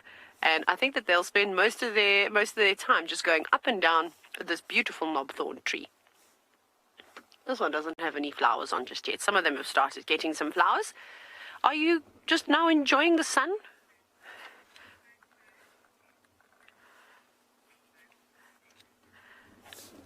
Toto, here we go. You're looking at the house of this particular family of squirrels. So there's going to be one male here with many females. It's very difficult to try and follow the same individual squirrels. But you look at this perfect cavity carved into this tree. And there's lots of heads popping in and out. And because it has been so cold and overcast for most of the morning, they've woken up later. So I'm 98% sure that this is where the squirrels are living. And they probably have a nice little nest in there that they've maybe lined with some leaves, and most likely leaves, which they'll just sleep there at nighttime. But then they're very busy during the day, although it doesn't look like it right now. But we've had some great sightings recently with, and it's probably my favorite time of the year to watch squirrels, is because they have to dig up all their food that they've stashed during the summer months. So they dig up nuts and any seed pods or anything that they've kind of buried. But look at the second head. And they're very social. Squirrels amongst their families. Obviously, they're quite territorial to other squirrels. They won't be so happy with them. Look at them, they're all just piling out of the hole now. How many squirrels can fit in that cavity? That looks like a little one, hey? What do you think, Seb? Or is it just my imagination? No, it looks smaller. Looks smaller, hey? Mm-hmm. Yeah, so probably maybe a mother and some youngsters, or maybe one or two mothers with some youngsters. It's a little bit difficult to tell, but it does look significantly smaller. So they'll huddle up nicely for warmth, although you can see that they do have lots and lots of hair to keep them nice and warm. But they don't look very impressed. Not at all. I think there were 4 at one point, but I wouldn't be surprised if more started poking their heads out. You can see that one on the left actually looks like a little bit tired. It keeps closing its eyes.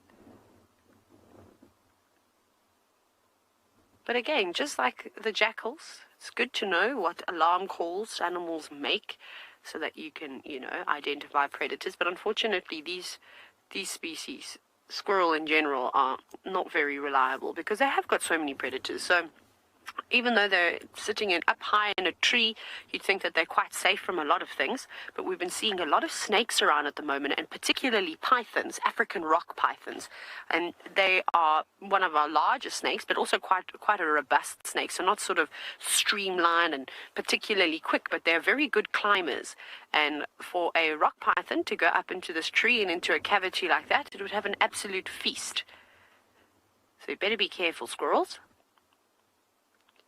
because otherwise you might not make it. I actually have been astounded as to how many snakes people have been seeing now, but it has started warming up a little bit, so perhaps they're coming out of their sort of temporary hibernation with all the cold weather and now looking for something to eat, just as the squirrels will hopefully do in a minute. Now, Jay, this is quite funny because with rodents, squirrels are, of course, in the order Rodentia, so they are essentially rodents. The easiest way, well, to tell the difference between a male and a female is if you look towards the nether regions, because rodents are notorious, well, the males, for having exceptionally large scrotums. So that's the easiest way. Right now, it's quite difficult. But the males also, just his overall appearance will be slightly larger than the female. But when they're fluffed up like this and sitting so close together, it's almost impossible to be able to sex them. So that's what you kind of have to look for. Now, there's another species of squirrel, the ground squirrel, which has got, well, definitely pop that into your search engine and just have a look at that. I don't think I need to do any more explaining. I'll let you have a little bit of joy and maybe a slight giggle. I feel like that squirrel on the left is 100% going to go to sleep.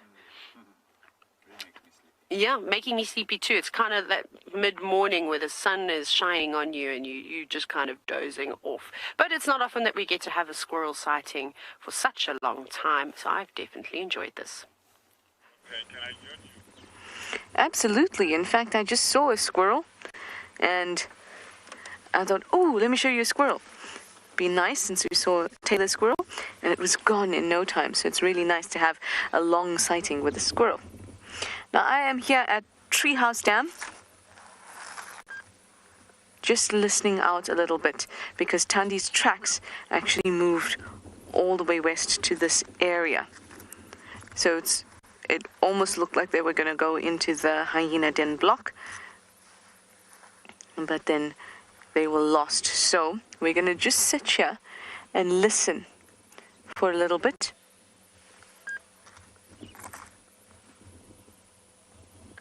You can hear that it's fairly quiet.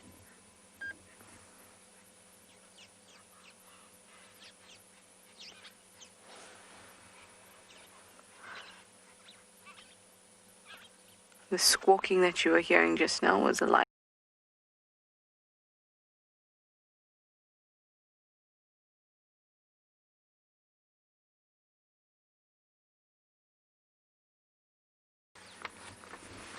Hang on, I've dropped a leaf, everyone.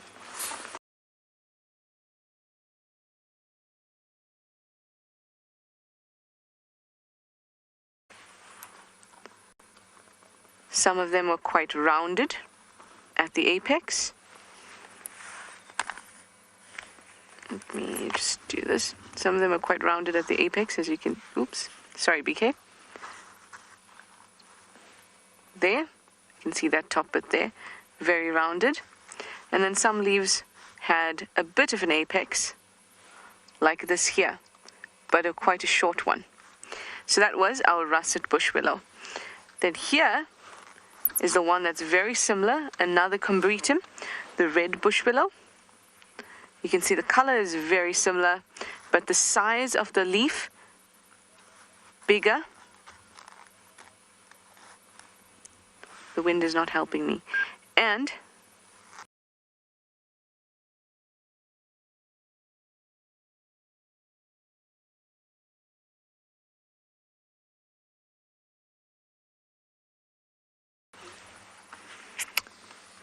let's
with the Nkuhuma Pride. Oh, I'm not sure if you've met these fellows before. The lions haven't been very available the last week or two, I've been told. And this is the dominant pride on Djuma. They spend a lot of time there. There are 8 adult lioness. Many of those were youngsters a year ago. One of them gave birth to some cubs last year, December. The other three of them are very nearly ready for some cubs. And in the pride at the moment, there are 9 little ones born between June and December of last year. So the pride is going from strength to strength. And you often will find that in lion prides. As one of the youngsters, it's hard to tell whether that is an August or September cub. But the 2 June cubs are very easy to identify. They're all very similar in size. They're all hidden in the grass. Their tawny colours making them very well camouflaged. And it's not just against the sand that they blend in. They are perfectly designed to blend in with this grass. And if you did not look carefully enough, you could stumble upon them.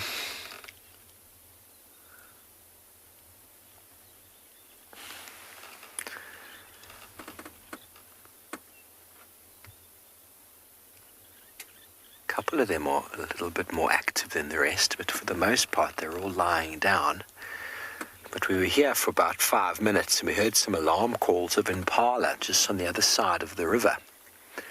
We went charging off there and I'm pretty sure there was probably a leopard, but we weren't able to find it. So we decided to come back and show you the Nkuhuma Pride. There we go, there's one of the lionesses.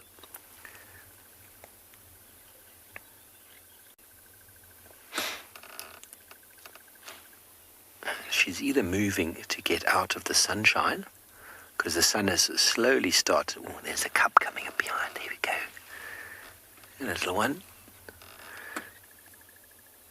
Moving to her sisters in the shade, because the sun's slowly starting to come up. Oh, she is definitely moving to the shade.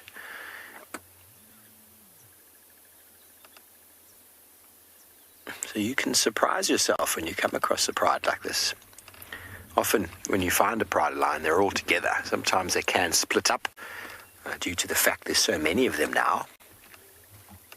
But you'd be surprised when you find the pride. If you look around, you'll find so many more hidden around in the grass area. A very cohesive unit, hanging out together, hunting together.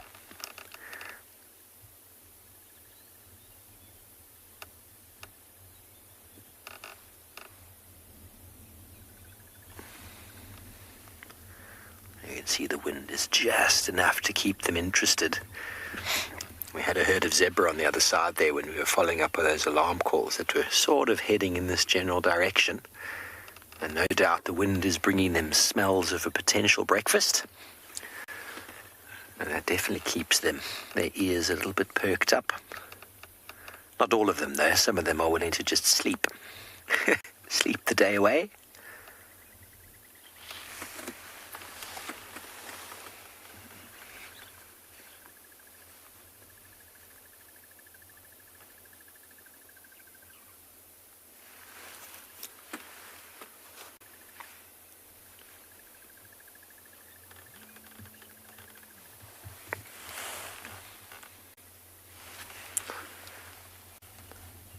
Doing what lions do best.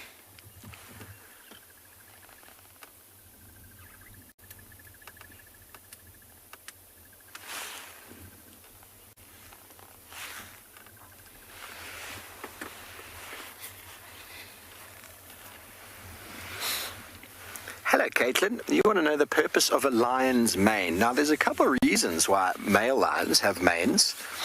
Two major reasons. One is that it's protection against the neck and the throat. Male lions, or lions in general, can fight. And they fight over females, they fight over prides. And having all of that fur around the neck actually protects the throat, the jugular specifically, because if the jugular gets injured, and bleeds, well, it can lead to very swift death. So that is one of the things. It's a shock absorber in fighting, almost like a massive big pad around the head, around the neck, and protecting the vital organs. And then the second mechanism behind it is that male lions develop manes. All of them are slightly different, but male lions often fight against other males. And if a male sees some young males, he will chase them immediately. And the young male's manes, generally very poorly developed, don't show a huge amount of testosterone, don't show a huge amount of strength. But a big male that moves in with a massive, big, dark mane, many of these lions you'll see in the Maasai Mara look like that huge, thick, dark mane. And what it does is it adds a huge amount of intimidation to that lion. When a young male lion sees that male walking in, before they've even come to blows, before they've even come anywhere near fighting, he sees the big dark mane and he thinks to himself, oh, he looks very old, very experienced, and very powerful. And quite often, a big dark mane can actually deter young males and cause them to leave without even trying to compete, which is a very good thing, because if you fight every single person you see, every single time, you're going to lead to some serious, serious injury. And male lions, if they can avoid fighting, well, they most certainly will.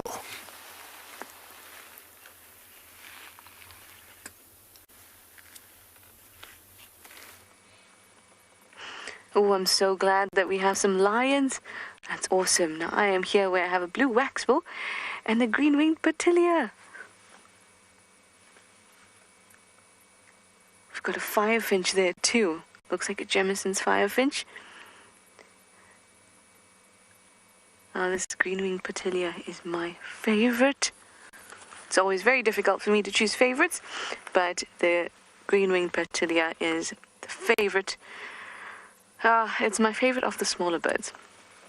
I have to categorize very specifically when I talk about favorites. Oh, is it almost time for a drink? There we go.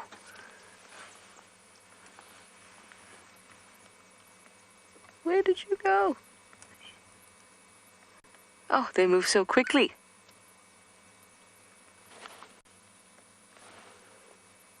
There's a female there at the top of the screen.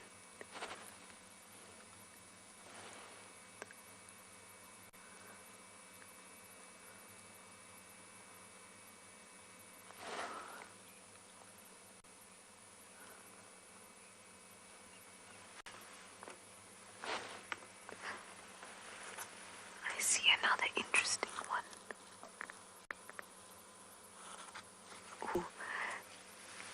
BK, if we move to the left, you'll see oh, it's coming to drink actually. There's a really nice looking male. It's already drinking. Down in the same spot.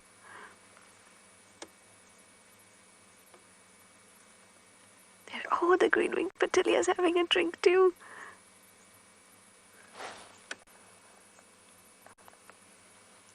They're so small, these little things. There's the firefinch.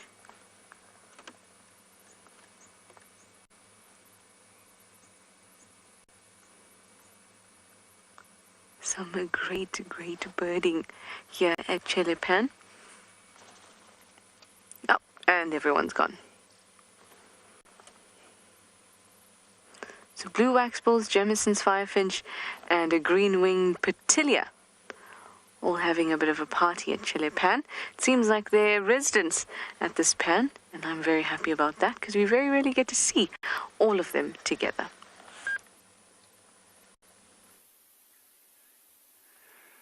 So talking about some of the birds that are disappearing, look at how close this Swainson spurfowl is moving to this lion. Oh, just got it right. It's just such a funny scene to watch. I mean, there's a massive waterhole for these spurfowls to go down and drink, but they are trying to maneuver between the lions in order to get there. Look at how carefully he's just moving now. From where they are, there's 3 or 4 lions a little bit on their right, one big line on the left, and then on this side, closer to us, is another line. And they're basically right in the middle now. But these lines are pretty full, so I'm sure also it's not going to be really a meal at all. Might just be a little bite, but these spurfowls are very quick. And so as soon as a lion just picks up its head, it will like eventually fly off. But look at how many are now close to that male lion.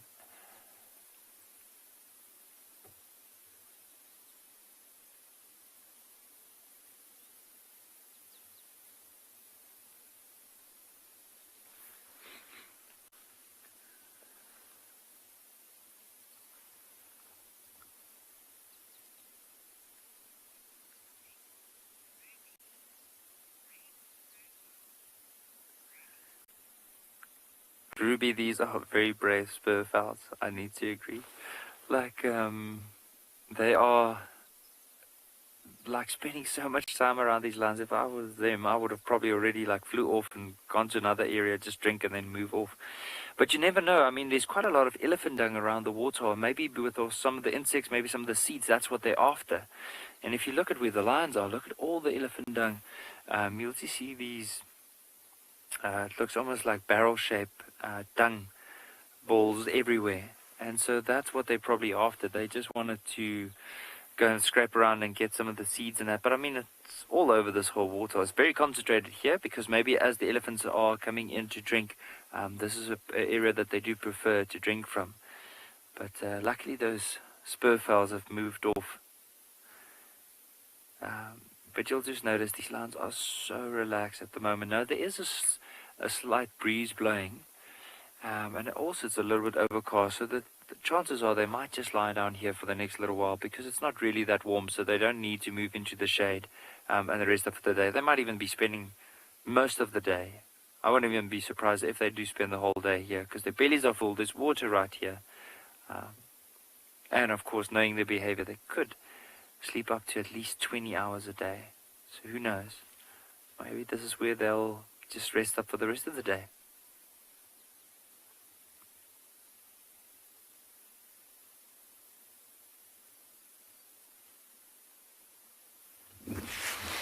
That's your phone.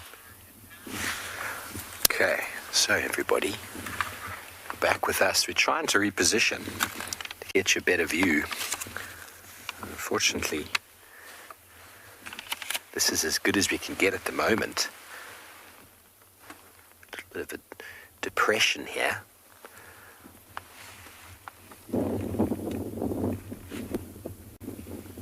But the wind is picking up, so now the gentleman that was with us a little while ago has gone across towards where those alarm calls were coming from. And there's reports that a female lioness, I suppose a female lioness is a double female, a lioness is on her way in this direction. It's possibly one of the females of this pride. I haven't managed to count them all yet. It's very tricky when they're all in amongst each other like this to count. Oh, plops down. Little cuddle puddle of lions.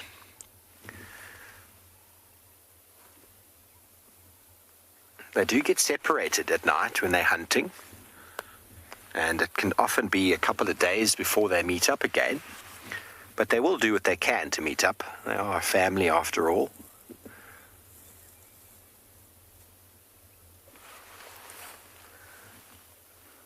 Another one going to join over here. This one going to come across our screen in a moment. She's got a few injuries on her back leg, the inside of her hip. She's one of the younger ones who has rejoined the pride, and she's was away for a while, and I think she got an absolute hammering on her own. She looks to be okay, all just superficial wounds on the skin. And there's lots of competition in the lion world, and prides come together as a unit, and the females will defend their territory with each other against other females. And a pride of females that encounters a lone female can be quite bad for that individual if they get caught. They don't tolerate intruders on their territory.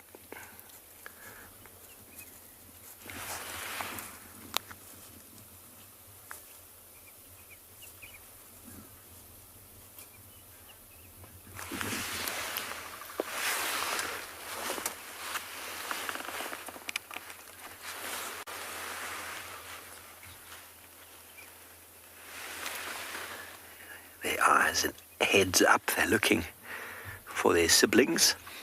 It could often be a little bit of play. I think we might have missed the playfulness already this morning. They're all looking a little bit lazy now. Here comes this little youngster through. And a moment ago, I saw this one actually walking, and it had a chunk of meat stuck to its shoulder. So by the state of these youngsters, they're quite dirty. You see the neck and head area is very dirty. They've probably eaten something not so long ago. Who knows what it could have been. Could have been something small. Prowler lions like this can finish a wildebeest and a zebra in a very short period of time. Impalas are just like a starter for them. That's one of the biggest things that drives prides apart, in fact, is when these cubs, and most of them are boys, start getting very, very dominant at the feeding time. They're still very young, but once they reach 2 years, the boys get very physical. We spoke about the elephants earlier and how much bigger male elephants are than female elephants. The same with lions. You can get almost 200 pounds heavier in a male than a female, which is it's a huge amount of weight. A huge amount of weight. And with that weight comes physicality and testosterone. And the boys, when there's feeding time, they get a little bit more aggressive than the females. They punch or they hit each other a little bit harder. And as time goes on, the females will start leaving them behind to feed on whatever's been caught and go catch food for themselves. And eventually, they have to only feed on large prey. Otherwise, it becomes very tricky for the pride to sustain themselves. Small prey like an impala or even a zebra, when all the boys are much bigger, don't go very far.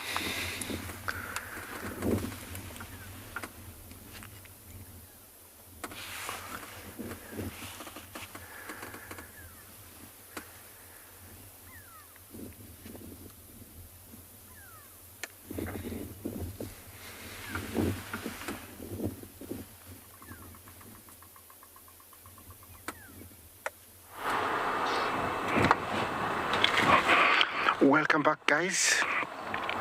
I hope you're having fun. You're enjoying yourself, enjoying your African life safari. This is the Maasai Mara. This is where I am, and I am at one of what we call the main crossings.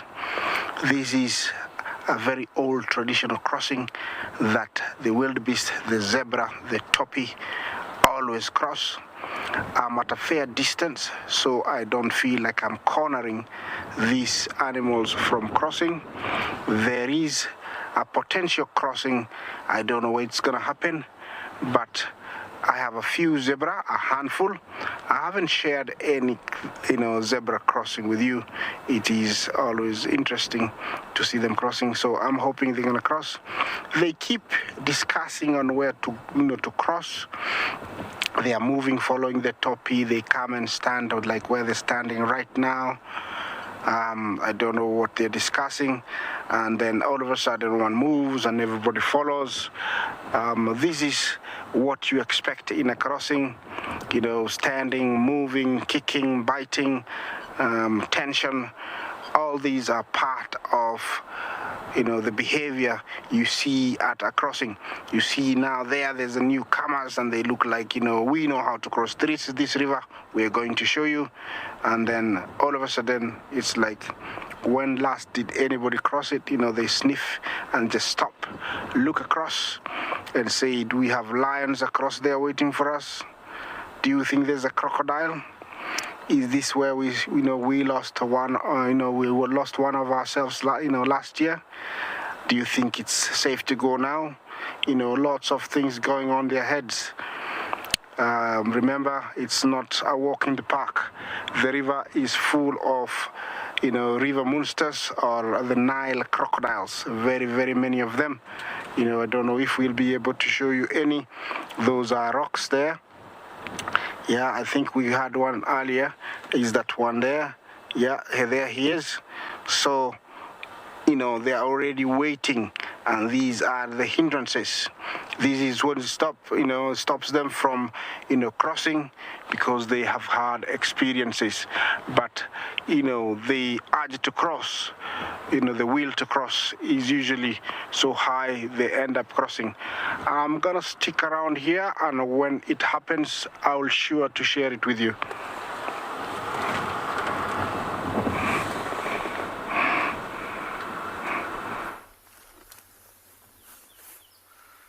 Welcome back, everybody, to And Beyond Pinda, where we too are also waiting for some zebra, not to cross anything, but to come down to the water today to drink. You see they're slowly building up the confidence. They often just make sure the coast is clear before they come down. There are quite a few of them in this herd on their way down to the water to drink. And you can see all of them, a lot of pairs of eyes watching around, and I think we're going to do a bit of a quiz on these zebra. I know you've been sitting with Isaac watching them, waiting for them to cross, and I'm interested to know who has the correct answer to the collective noun for zebra. If it's a stripe of zebra, a pod of zebra, or a dazzle of zebra. A stripe, a pod, or a dazzle, and you send your answers in to us, and we'll see who of you knows the collective noun for the zebra. And see quite a few birds as well. And I haven't seen any on the few that have come down to drink in this herd, but red-billed oxpeckers will often take the opportunity to sort of hop from one to another, land, and have a quick drink of water at the same time. But there are quite a few what look like red-billed quelea around that watering hole as well, drinking, just taking the opportunity to drink. A lot of these larger watering holes will all dry up in the dry season, and they have just come down this morning, like us, with a cup of coffee in the morning, have come down for a drink of water. Quite a few zebra and impala behind them, also waiting for their opportunity, unless they've come down already. A lot of them are walking away, so I'm assuming that they've already had their drink. But a lot of birds is actually very noisy around this watering hole. You can imagine it attracts birds from far and wide that are also keen on their early morning drink.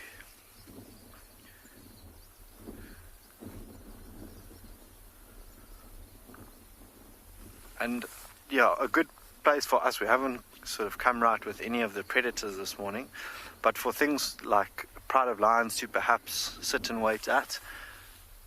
But if a lion were to come here, you can imagine the chaos that it would erupt out of here. Like zebra left, right, kicking up a bit of dust, and their stripes mixing and matching.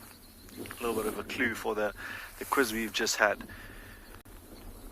which for a lion would be very confusing, just a lot of black and white going all over the show. But there's a lot of tail flicking, and I think some happy zebra in the mix there, that they've come down for a bit of a drink, bit of a break, help with that fermentation that they do, that hindgut fermentation. A little bit of kicking in here. There will be one or two stallions that will obviously have to fight it out for dominance in a herd as big as this one.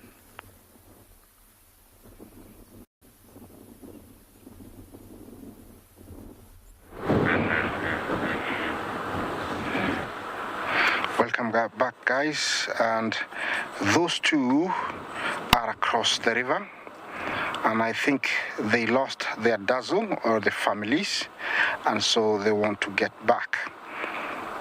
The urge, the will to cross is very, very high here, but something is telling them they have to be very careful.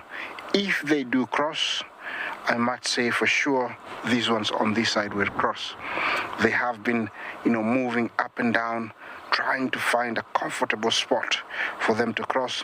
One of them actually touched the water and then left, which got, got my senses all heightened up because I thought it was going to happen.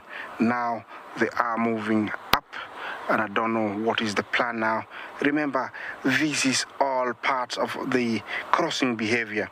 You can never say when it's gonna happen. I've seen them come and cross immediately. I've seen them come and stand there for about 4 hours.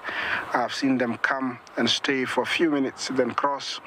And, they have come and turned around and gone. So these are all the behaviors that, we see here at the crossing. Yeah. Although, we have seen this many times, crossing are some of the, hard to predict, hardest to predict. Here comes one of our crocodiles. He's swimming across. I think he wants to find a perfect spot where he can hide and ambush either the topi or the zebra when they cross. This is what stops them from crossing from past experiences. This is a crocodile big enough to grab one and just pull it under without showing any effort. And through experience, most of these zebras and topis know that. Yeah, he's gonna go out of our sight. Hopefully he doesn't stay in the path of, where they're crossing. Across there, we have the residents of the Mara River. Cute, two little cute ones. They're rarely seen out of water. I would say they are less than 6 months old. Yeah, definitely this is a nice place to be. I'm so lucky to be sharing this with you. Yeah, this time of the year, like I've been saying in the last few days, I've seen, hippos out of water, which is quite unusual. But remember, they do secrete a mucary secretion that acts like sunblock. Sometimes you see them looking very pink, and that is the secretion they secrete that helps them so that they don't get the sunburn. Remember, their pigmentation is not well developed, so they get sunburn. So they don't get, they get sunburns because of the pigmentation. Masha, thank you for your question. You asked me if crocodiles and hippos fight. Of course, there is mutual respect because both of them occupy the river. But what happens is if a crocodile was to, attack a young crocodile, a young hippo, then, it will be chaos. There will be no chance for that crocodile because mother hippos are very, very protective. That's when it gets ugly. And the crocodile has no chance when it stands, face to face with the mighty hippo. Remember, pound per pound, the hippo weighs about 2 tons, and the biggest crocodile weighs about 1 ton. So it's like a mouse playing with a cat in a different way. Yeah, here we're back. Still the same old story. The toppies have come. They looked like they really wanted to go, but all of a sudden, they're turning and now they're going behind me. It will happen, but I don't know when. I hope before the end of this broadcast, we'll be able to share it with you. Yeah, the other one across there, zebra, he's touching the water, but you can see how skittish he is. He knows that, a crocodile can grab him.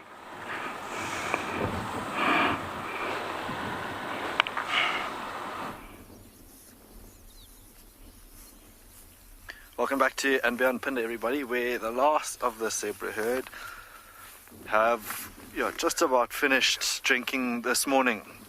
And for those of you who guessed this morning's quiz, I think everybody guessed correctly and said it was a dazzle, and you are indeed correct.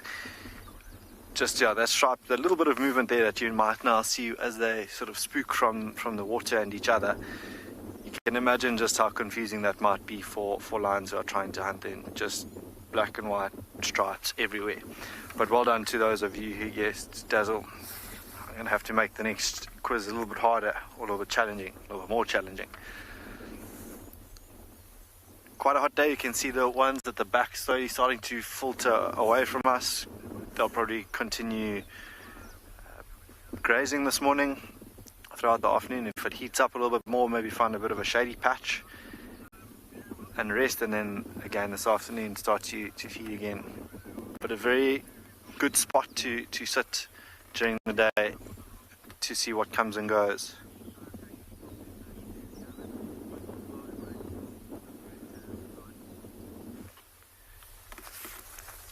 You can see, I don't know if you saw that youngster in the mix a little bit higher up, a little bit younger than the rest of the herd. And Nancy was asking now about the gestation period of a zebra. The gestation period is about 12 months of a zebra, so yeah, about a year.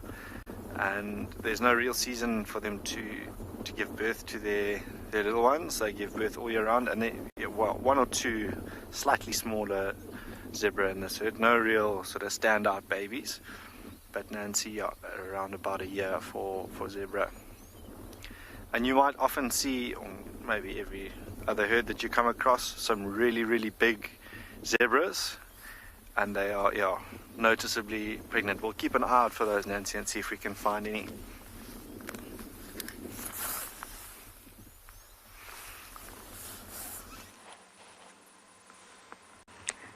Here's these little guys we've been seeing so often.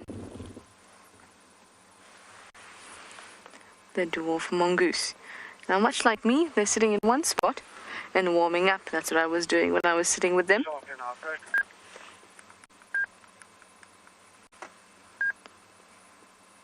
Because it's a little bit chilly. Now, they would be waiting, like we've spoken about before, for some of their pals to come along. I saw a starling, but no hornbills just yet.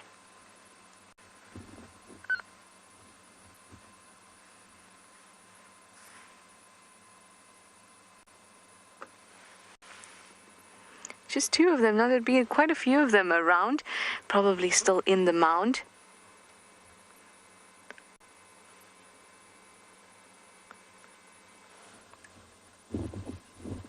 I can hear something.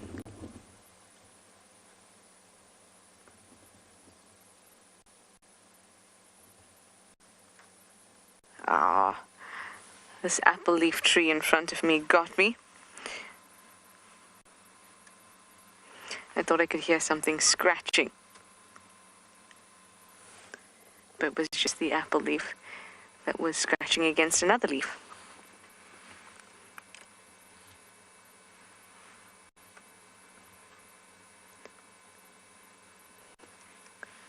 Oh, yawn, yes, it's time to wake up.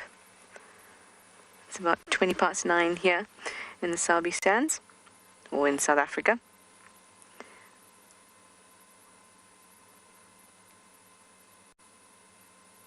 Their little bodies need to warm up. Now they've got a nice layer of fur to keep them warm. Veronica, you say they're such little cuties.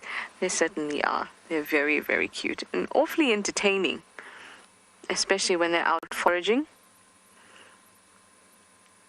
But we can't expect them to be entertaining and go out without warming up, can we? No, no.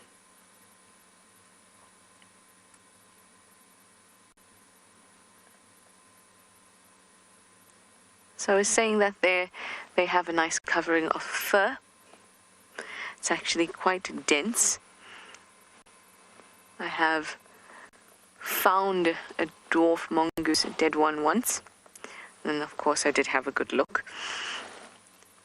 And they have quite densely packed fur. Mammals have 3 types of hairs that constitute the fur.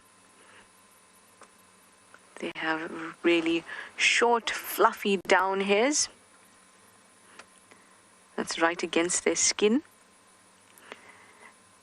And Then they have these awn hairs that are kind of like down hairs in that they're squiggly at the base where they attach to the skin, so it's almost an extra layer of warmth. And then the ends of them are straight, like their guard hairs, which is the final layer. That is long and hard, not squiggly, and is actually also waterproof. And that's where the peelage or the color of the hair is most evident. And that's what we see. But not all mammals have those same layers. They may have just 2 of those layers, or maybe just 1 of those layers, or they can have all 3. And there's a starling to come and visit them. Maybe they'll be out and about in a bit.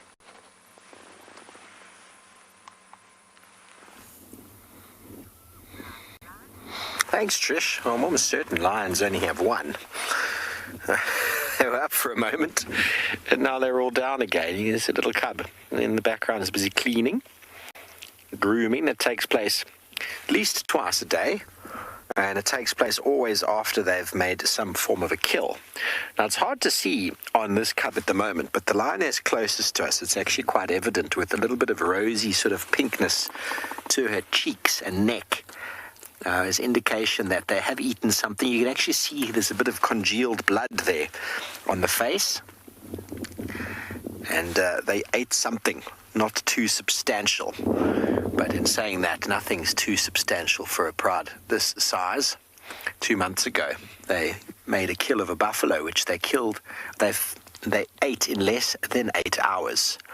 I was very impressed with that, because normally a large buffalo is something that sustains a pride for a couple of days, but not this pride. They're growing from strength to strength. But we're not on the move hunting. This is what lions get up to for the most part of the day. They're obviously far bigger than mongoose, so they don't need to have an extra layer of sort of warmth. When they get cold, they get up and move. Being active by night, most of the time, they will sleep out the heat of the day and then get up and move at night. And if it's very cold, they'll be very active and get playful and jump around. Whereas mongoose, especially the dwarf mongoose, they're active in the daytime and then they cuddle and huddle together for warmth in their burrows.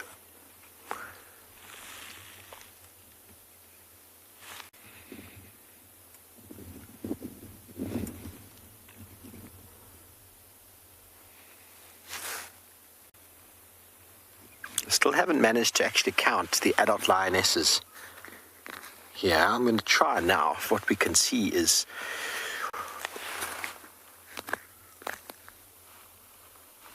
5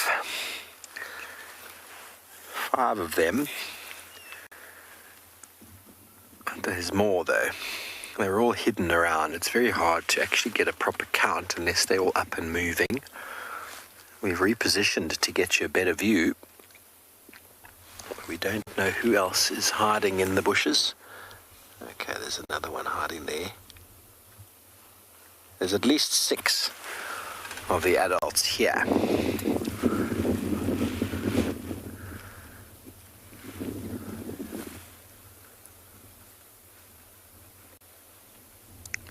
And I haven't managed to count all 9 of the cubs. Have you, Theo?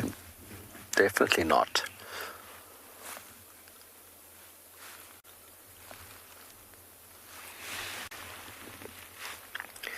That one lioness moved off. She looked like she'd spotted something.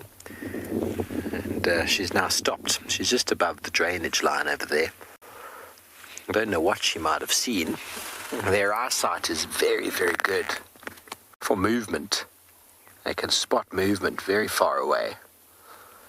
But some of the sort of defense mechanisms that their prey have are to stand very still. Or, as you see in the Mara, to accumulate in very large groups, which they think are then going to provide them with safety. Okay, well, you can see that that lioness is giving that cub a bit of a growl. Don't want to lick you, cub. You're not my child. That's one of the sub-adults, or should I say, a recently matured female. One of the 3 younger females has recently come into estrus. So I'm not sure which one it was. I didn't see her, but she was mating with one of the avoca males not so long ago. I think with at least 2 of them anyway. But I'm not sure which one it was. But she is not up for kids today. I was giving that little one a bit of a growl, and she'd rather just clean herself and not the little one.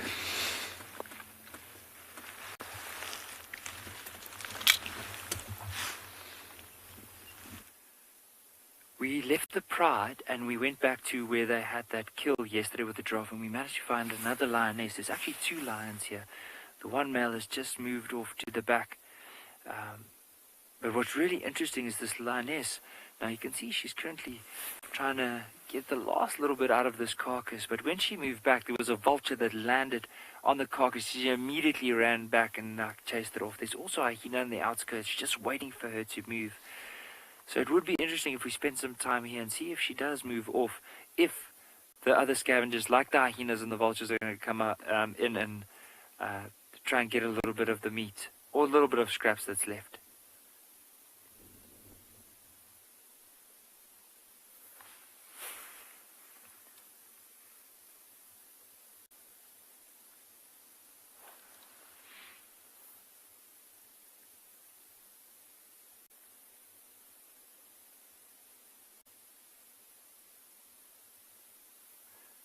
I can hear other lions. That's why she just picked up her head like that.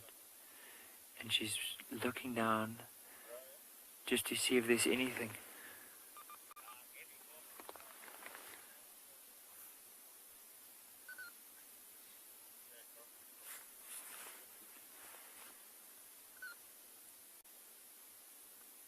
You'll also notice even that hyena that was here at the back, like, is very wary of moving closer to this lioness, because in a way this hyena knows that if this lioness would catch that hyena, would definitely try and kill it, even though she's by herself, unless there's of course quite a few hyenas. But normally with a lioness, how I look at it is, if there's 4 hyenas, she'll still be able to take them, but as soon as there's more than 4, then they'll chase her off the kill.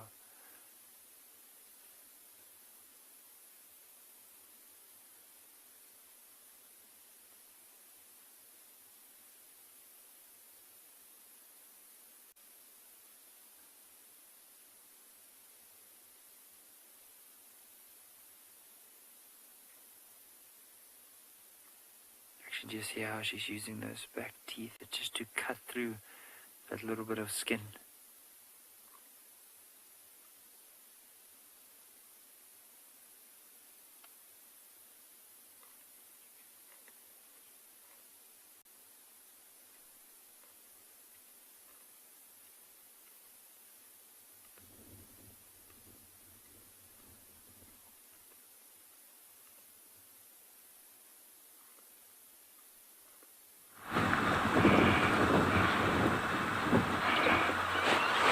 Welcome back, guys, and I have decided to leave our herd of wildebeest and zebra because it looked like they were going to take a little bit longer and follow our herd of elephants previously by the road, and I think this is what they were coming for. They were coming for water, and now they're taking a drink here in the Mara River.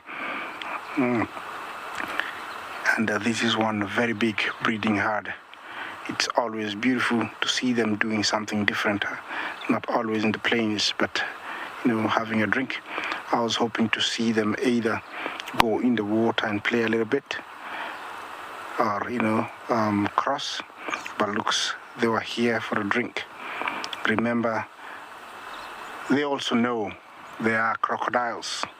Even the young ones, they have to be very careful, very, very careful. You see that female there throwing some dirt on its head.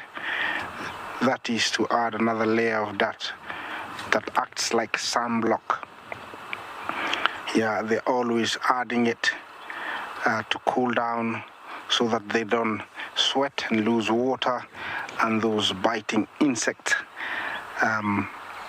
have a difficult time biting through that dry mud when it dries to get to the skin.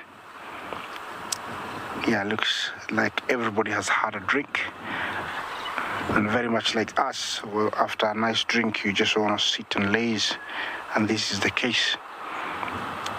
Yeah, they're all different sizes here, old females, calves, newborns.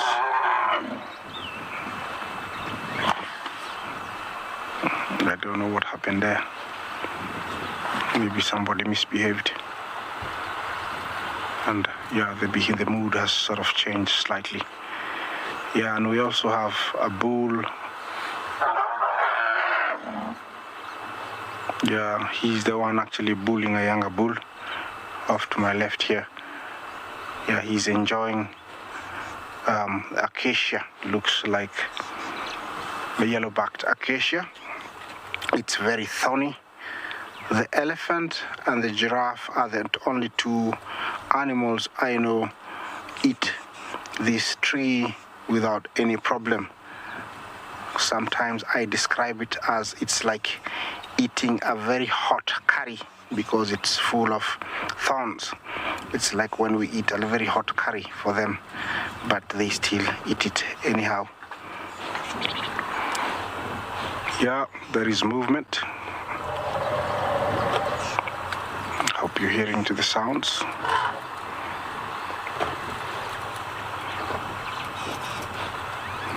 Beautiful. Remember, this is live. Yeah, if you want to talk to us, hashtag CGTN Wild, hashtag Wild Earth. Those are two Twitter handles that you can engage us. Yeah, that's a little guy want to drink. Looks like the mom is offering, but the little guy has had too much water. He's not interested. Yeah, the elephants here in the Maasai Mara are very lucky.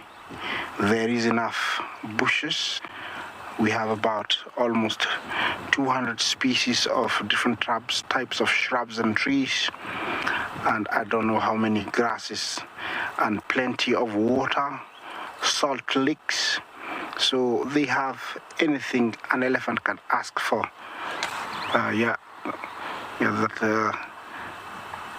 There's a place where any elephant would want to be born. Yeah, what is happening here? Is the little guy seated? James, is he gonna fall into the water? Yeah, he's seated there. I don't know what he's doing. Yeah. Does the brother have a toothpick? Yes, he does. Look at that. Looks like he's got a walking stick or a toothpick he's playing with, the one very close to the water.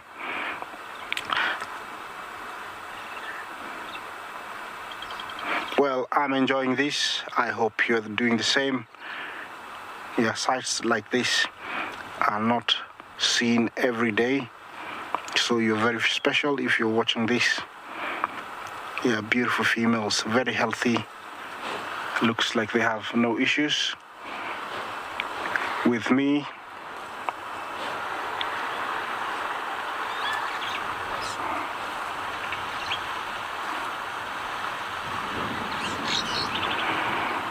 Marklet, you ask if they ever get stressed by crocodiles. Is that the right question? If so, definitely yes. Especially when I have young ones like this.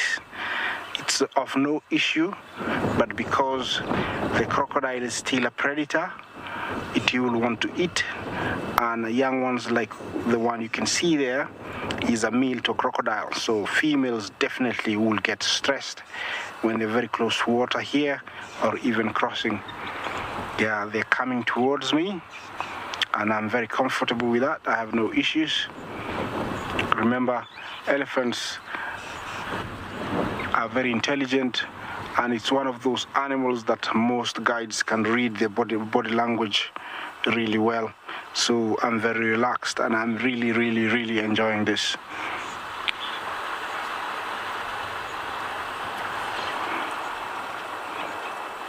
There is that one. I think he's enjoying putting his trunk flat on the ground. Look at that one.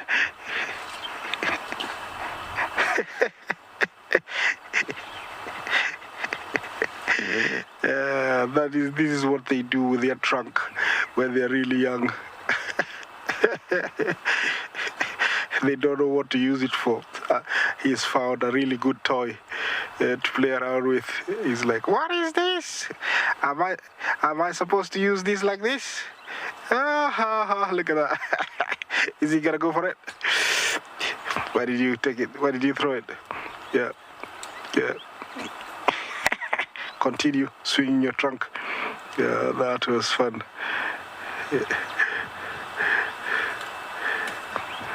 Yeah, it's a relaxing time for the whole herd, as you can tell. Very relaxed. They've had a nice drink of water. They're all spread out. Yeah, a beautiful size herd. Okay, the little guy is gonna take a nap. Is he? Nah, mommy saying no, not now, or maybe not there. You're gonna get hot. So let's move on. Yeah, they are leaving now. You can tell something, a word has been communicated. Remember, they have very low vocalization, much below our sense of hearing, that, they can talk to each other and they can say, let's get away from these humans. Why are they following us? And I cannot hear, and definitely you can tell everybody is heading into that direction. Yeah. This is lots of fun, but there's always more to see because I have so many colleagues spread out all over Africa.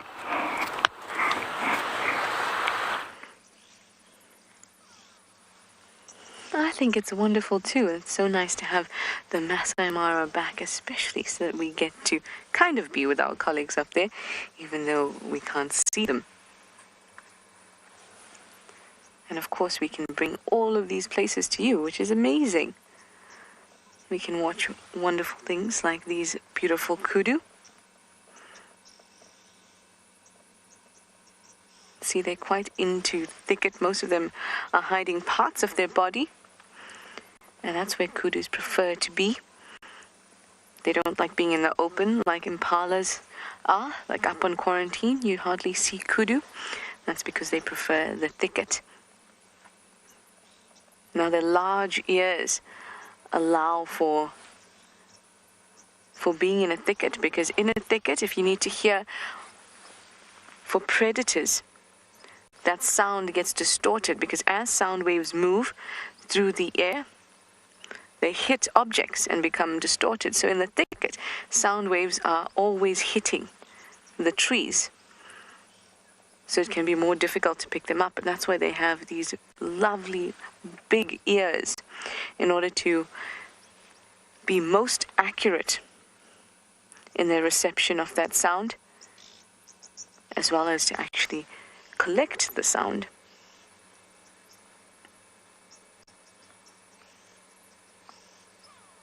As antelope moved into the thickets, those that had the biggest ears were better at being able to protect themselves from predators, because they could hear better. Oh, there's this beautiful girl is showing off. And so, larger ears became the norm. And that's how evolution tends to work with most animals, not all animals. Those traits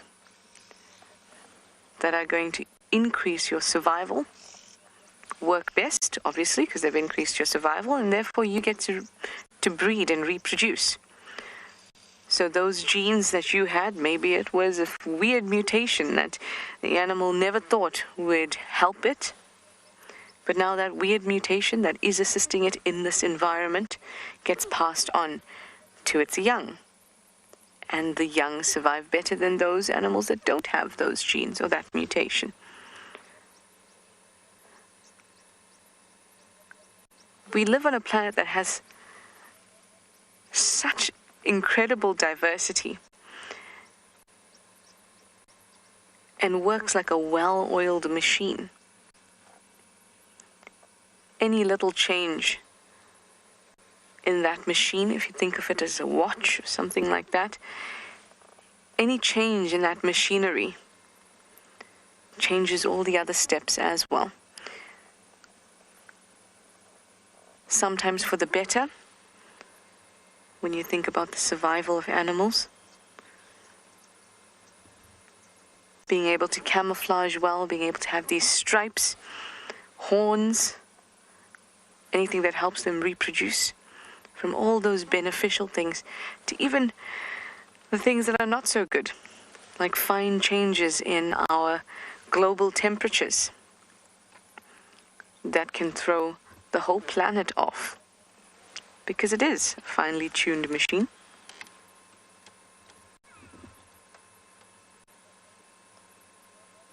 Everything from the soils, the rocks, these animals, insects, grass. Everything plays such a key role. You can see when they're out in the open, they're moving quite quickly. Helen, you'd like to know, is there much nutrition in dried grass? Not much. There will be lots of cellulose. And that's about it. You may occasionally get some sodium and phosphates, but in negligible amounts. In fact, if anything, dry grass is probably very horrible to eat.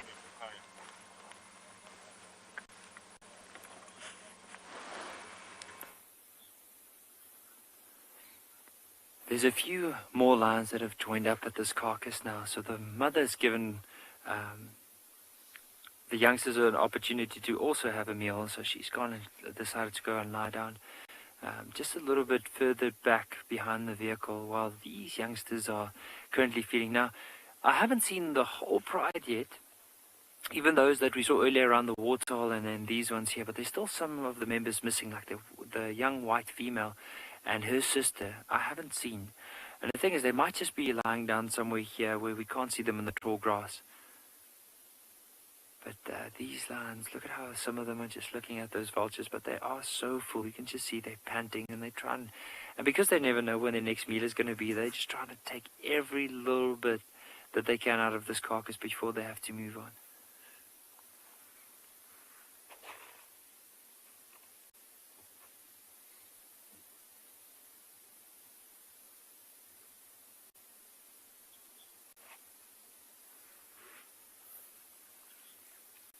They do blend in very well with the grass.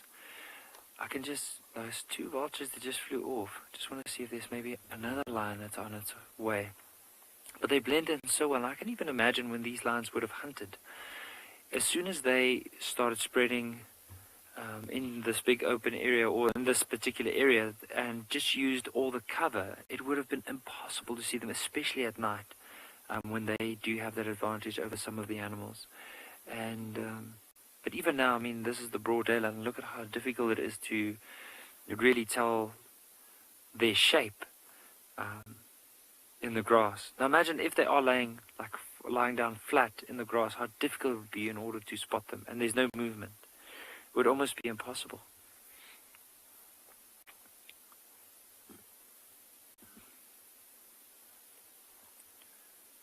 But it is a very peaceful scene. There's barely any noises around, any birds, no alarm calls. It's just these lions, and you can hear them breathing quite heavily. And now and again, as one is like feeding in the carcass.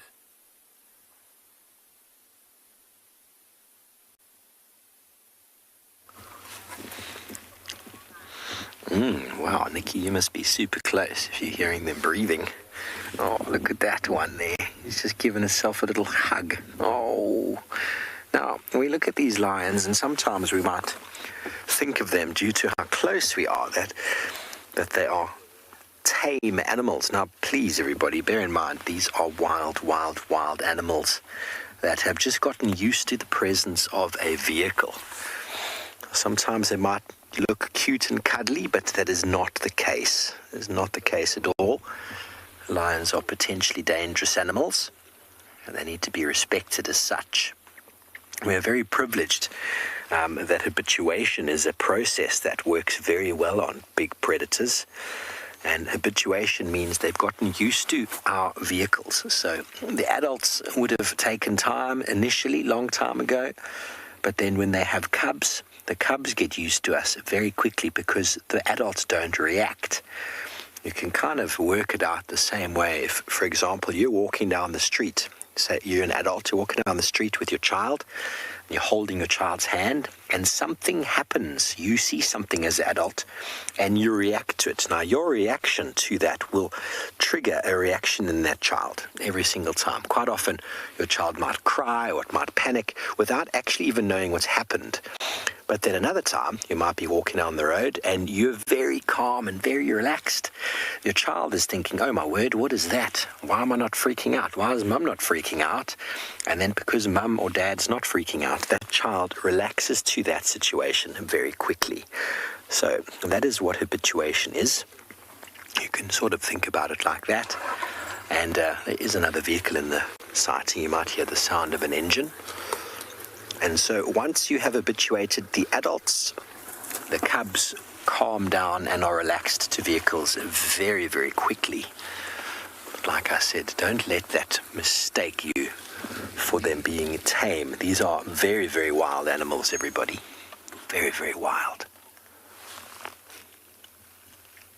And very sleepy too. Mary, they are so cute, aren't they? Especially the cubs.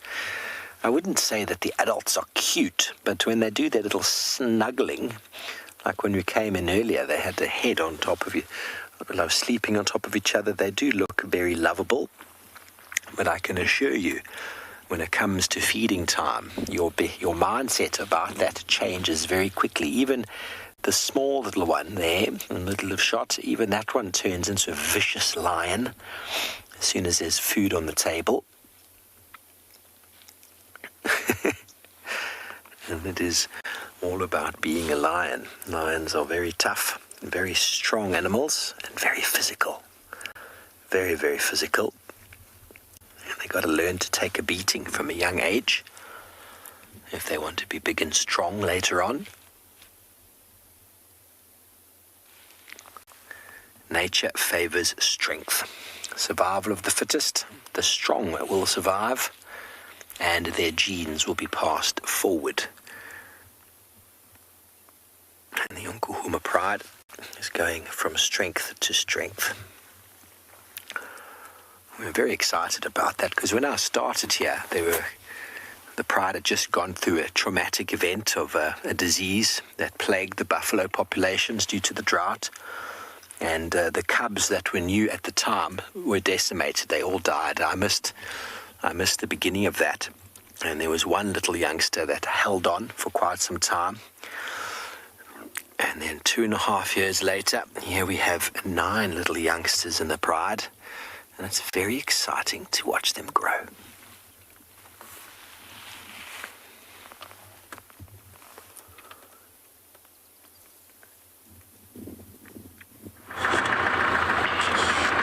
Okay, welcome back, guys. And now we have one of our mysteries solved from this morning.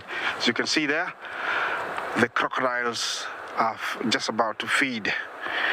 I showed you a young topi that had lost its mum. That is the mum there. It's sad news, but this is nature and the truth of the matter. There is nothing I can do but just leave nature to take its course. Now, this is a crocodile restaurant, and it can get messy and gory, so be advised. I don't know if they can really go for it, because when they are like that, they anchor one another where one grabs one and then one does the death roll. I don't know if they're gonna do it. These are the Nile crocodiles, and all those there are fully grown. We have very, very big crocodiles in this river. I see 2 only, but I don't know how many there are. I don't know what they are doing there. It's a very interesting behavior. They keep to be, okay, there we go. Grab. Okay. Trying to get hold.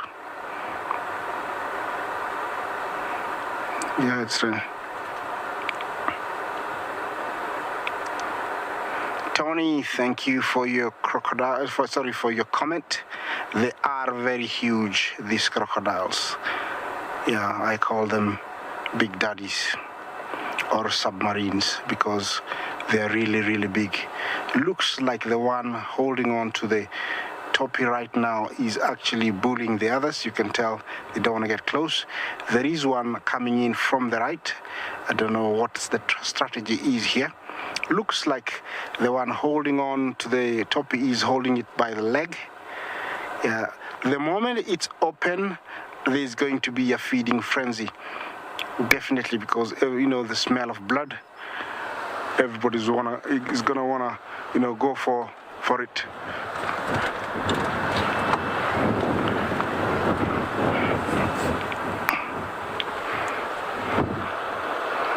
They have moved quite far away now. I hope they can do it if they're doing it so that we can see. I remember this time of the year, they have eaten quite a lot. They've been gorging themselves for the last 1 month and a half. And so right now they're not as hungry. Here comes another one from the right. I'm gonna see some action.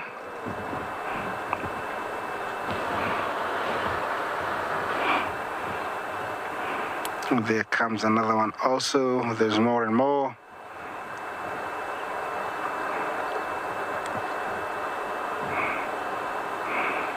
Yeah, when there is action, I'm sure we're gonna share it with you, but I'm gonna let you enjoy.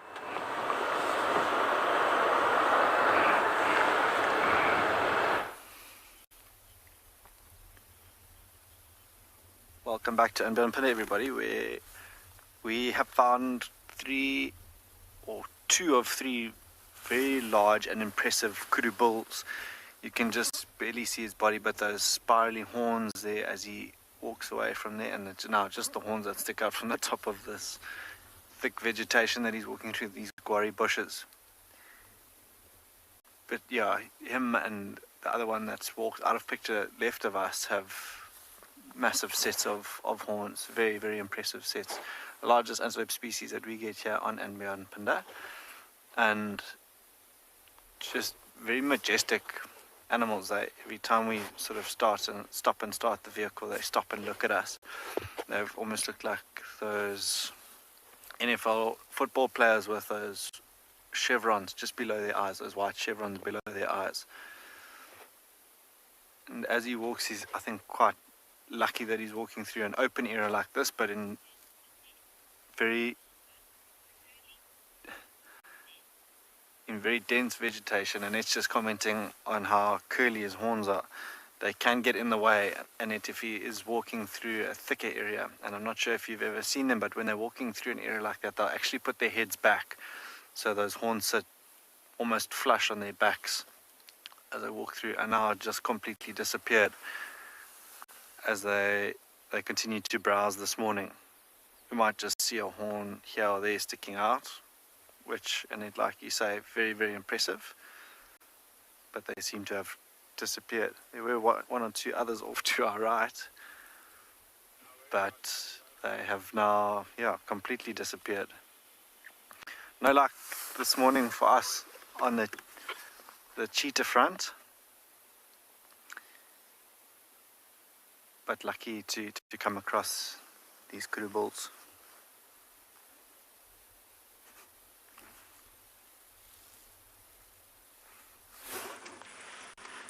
But lucky to come across these kudu bulls.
there are one big happy family coming out to sunbathe.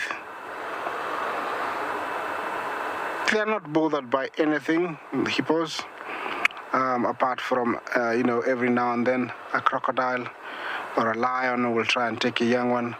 But basically, they are free from most, dangers. Over there, we have yellow bill stocks. I think they have been feeding really well this morning. It's time to dry up after being in the water for very long. Yeah, these are the residents of the Mara, and it's a common sight everywhere there is water here in the Mara. It's one of our large stocks.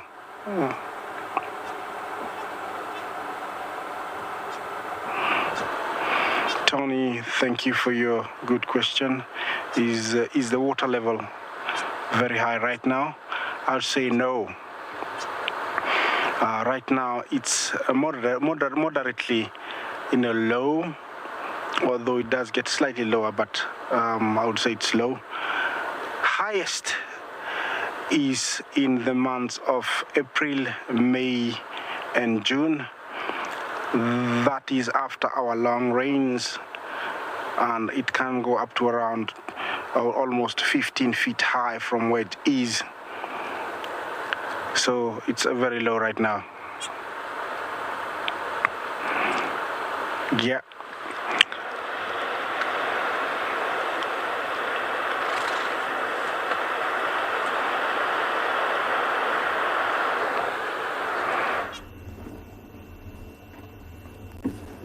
Well, we are yet to get the short rains, maybe in the month of September, October, and I'm sure when that will happen, the water levels in the Mara River might rise. But it is, what Isaac is saying is correct. Now, we've got this wildebeest here, and the river is behind us, about 2 kilometers, a mile and a half or so from where we are. And the direction they're heading to is towards that tree line there, and the other side of the tree line is the Mara River. Now, we've got so many places where these wildebeest normally cross the river. It's always very difficult to know exactly where that will happen. The best thing to do is just to follow them very quietly and, monitor them, and all those other clients or guests who are visiting the country, coming, enjoying the very famous migration, because it's quite a spectacle. With all the challenges we've been having of COVID-19, tourism in Kenya slowly is surely rising up, and we're getting more numbers of visitors. We're very privileged because we live here and we're here every other day.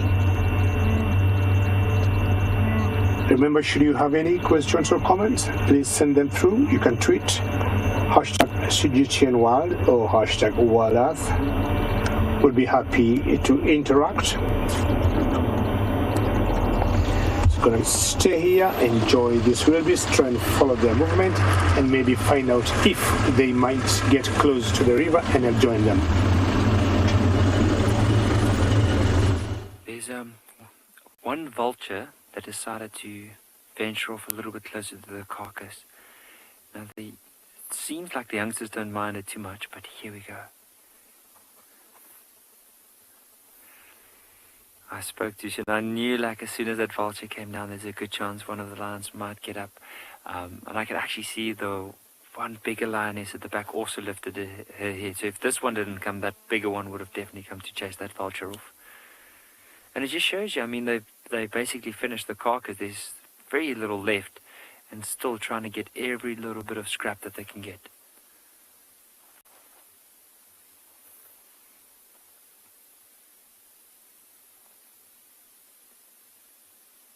Just look at this one's belly, how big and bulged it is at the moment. You can also see short of breath. There's barely any space inside their belly for more. But of course, she'll still try and get a bit more in.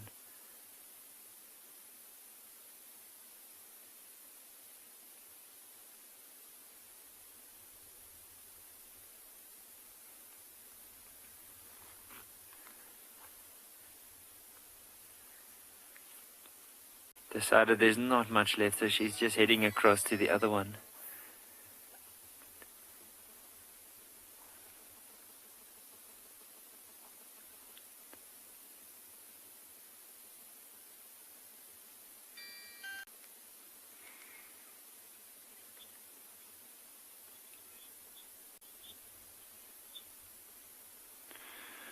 Cole, I'm not sure what the lions would do. Like, based on how full they are, like, I'm sure if they do kill it, it will mainly be like hyenas. They'll just kill it and it'll be for the fun. But if hyenas had to kill the vulture, the chances are more likely they'll be able to eat it.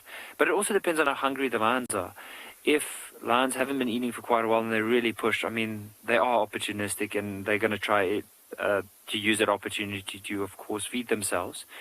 But in this case, I mean, these youngsters are so full, so if they do kill a vulture, they might play with it, but I'm sure they won't necessarily tear it apart to try and get to the meat.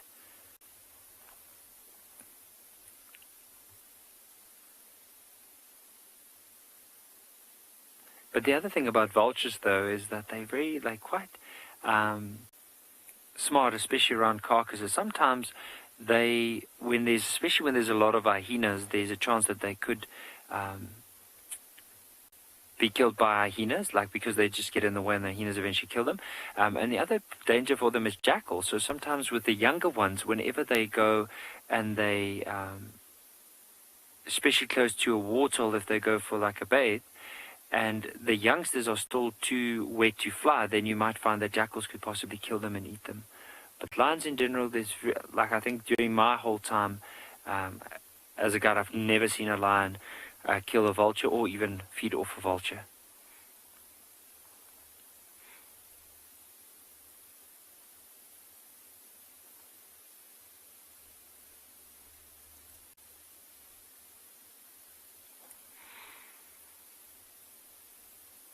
But it's just such an amazing scene. You can hear the wind slowly starting to pick up now. But these lions will probably be here for the rest of the day.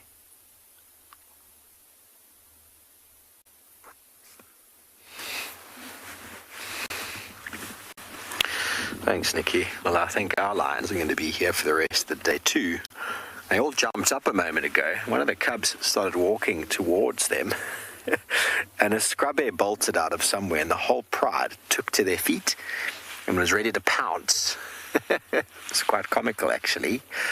And now all the cubs have woken up, and now they all want to try and suckle on the lionesses who've really stopped producing milk. But yet the cubs are still going to try. There she is. She's getting very annoyed with them.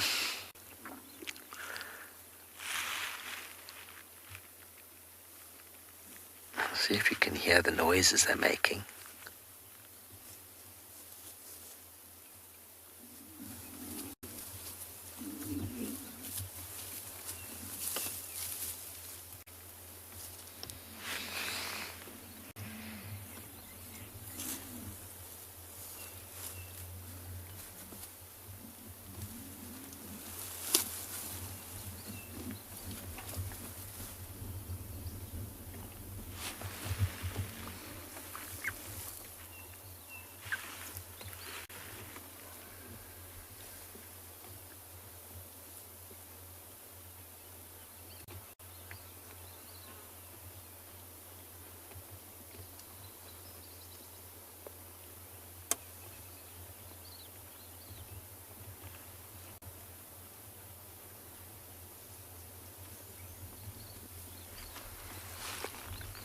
They're all really receding into the shade now. That sun has broken through.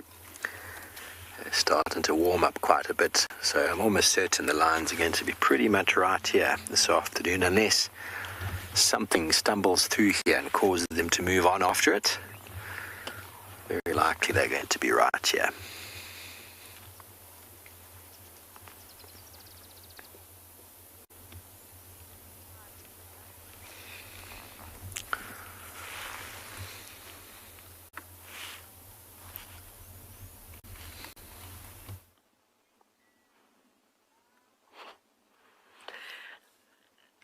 Look at what we found. Again, it seems to be a trend for the morning. It is a black-backed jackal. Whether or not it was one of the same jackal we saw earlier on in the show, I'm not really sure.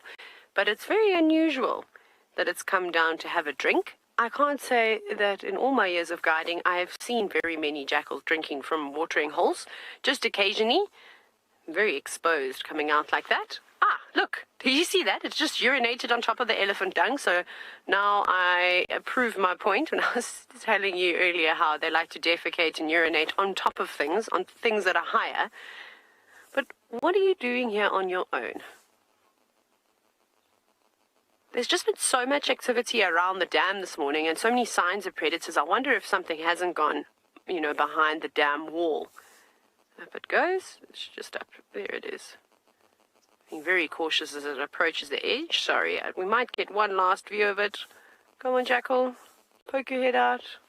Oh, he's almost there. It's literally just behind the trees. There we go. And I have a nice little vantage point because it drops down quite deep. Just to make sure that there isn't a lion or a leopard just lurking around there. Very nice to see. But thankfully the wind has dropped a bit, so maybe we'll get some other visitors coming around to the dam at some point.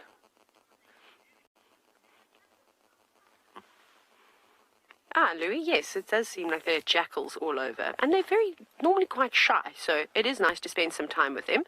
It's not an animal that you're guaranteed to see on safari. Not that you're guaranteed to see anything, but they are quite elusive. I suppose with all the vegetation drying out a bit and maybe jackals looking for den sites, although they do normally use the same den sites over and over, maybe we're going to see some more of them. Very uncertain as what you're going to do this morning, aren't you, Jackal? Well, there it goes. Maybe it's going to come back down for another drink. I think we'll just sit and watch this jackal as it does its morning things.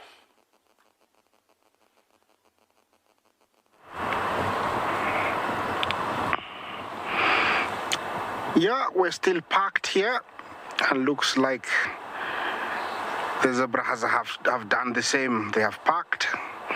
The only movement now is their tail wagging. Every now and then there's a movement of the head shaking, and stamping of the front feet. Okay, looks like somebody just came out there saying,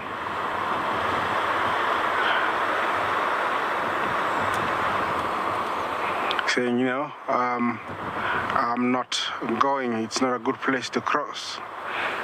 Yeah, and everybody has left.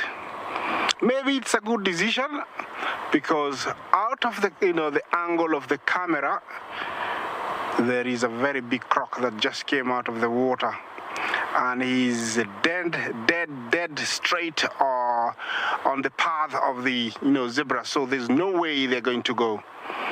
It's no crossing for the zebra now, unless they want to go jump over him, but it's impossible.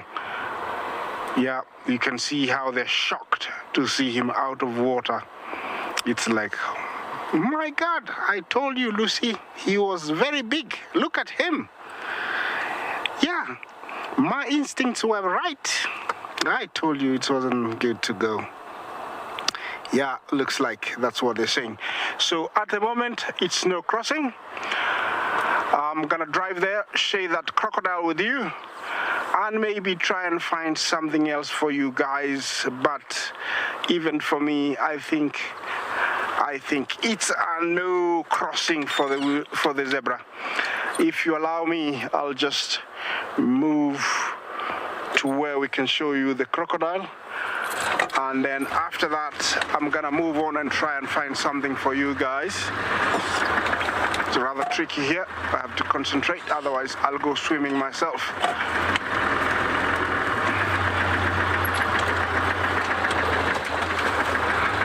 Bunny, you ask about who will go after the crocodile? Well, here in Africa, young ones are preyed on by, other crocodiles, and, birds of prey like martial eagle will prey on them. Young ones, fully grown ones, they're immune to most predators. Yeah, that is the guy who just came out of the water. it's nice to share his size with you. You can tell that he's still wet. He just came out, and now he has said, nobody's crossing today until I have digested enough so that I can eat one of you. And you can tell the zebras have retreated back, slightly, and they're in shock. You can tell their manes, they're very upright. Yeah, they're very shocked, to see that size crocodile. And so I think there will be no crossing. Yeah, everybody's turning back and saying, phew. Yeah, that was close.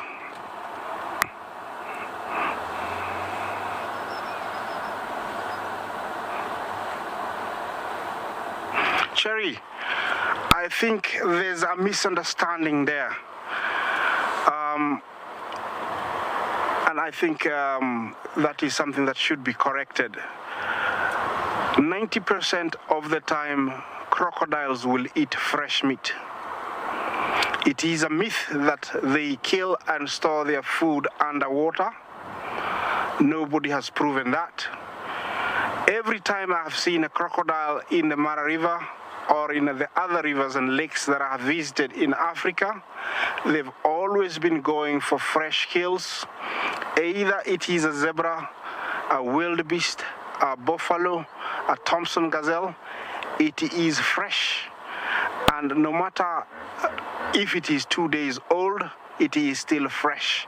So that myth and that question of saying that they eat rotten meat should be taken away. This is a pure predator, a carnivore, and these waters are his place, and it only eats fresh meat.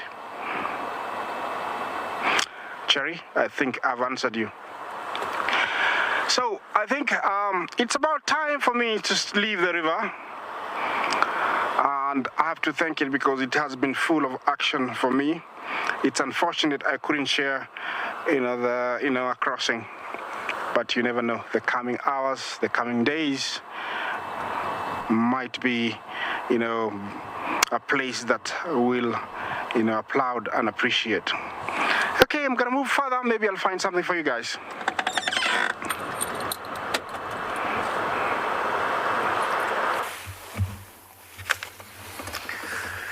Thanks, Isaac. Well, all the way back from the Mara here to Simbambili, live in South Africa once again. I was in the Mara last year for the migration, and what a spectacle it was. Such a wonderful time spent up there. Here I find myself in a different country for the show this year, and with my favorite pride of lions, the Nkuhuma pride. I've spent a lot of time with this pride since arriving on Djuma. They had some youngsters initially. They were very playful, and they've become adults now. And a new generation of cubs. Very exciting times for the pride. Whether they know it or not, their numbers will be rebolstered. They lost an individual, their oldest member last year, Nana, who had a very bad injury, but she eventually just lost condition and was old and passed. That's what happens. You have lions do often die of old natural age, injury. They need to successfully reproduce and reintroduce individuals to the pride, not only to the pride themselves, but introducing coalitions of males that will take the genetics of this pride and move it around as well. And it's looking like there could be anywhere from 5 to 7, or should I say 6, males that might emerge from this pride if they all reach adulthood. And the strength of those 5 or 6 individuals would really, really, really bolster the Nkuhuma genetics within the Sabi Sands. When last have we seen a coalition of more than 4? It's been a while. my early guiding career, there was a coalition of 5 in the area, and then 9 sub-adult males that were coming through. And all 8 of them reached maturity, and one of them was killed by the 5. Competition amongst male lions, as discussed earlier with the need for a mane, is incredible and can be incredibly violent, often leading to either immediate death or the animals dying as a cause of the injuries later on. And it's why male lions don't live as long as females in the wild.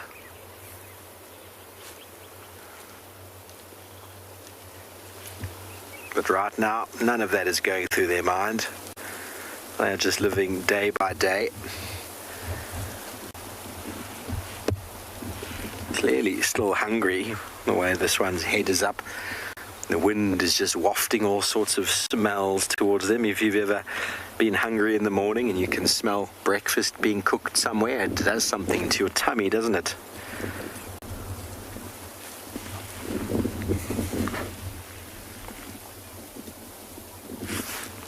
Hello, Laurel. Welcome to the show this morning. You want to know if they've still got 9 cubs? They do. They do indeed. All 9 of them are still here this morning. We've managed to finally count them when they got up and moved around. And there are 7 adults here at the moment. 7 adults. Now, one of the other adult females, who was a sub-adult not so long ago, she went away with the young male that was pushed away from this pride. And there's reports that she's nearby. But I was chatting with one of the guides from Simbabili who was here just now.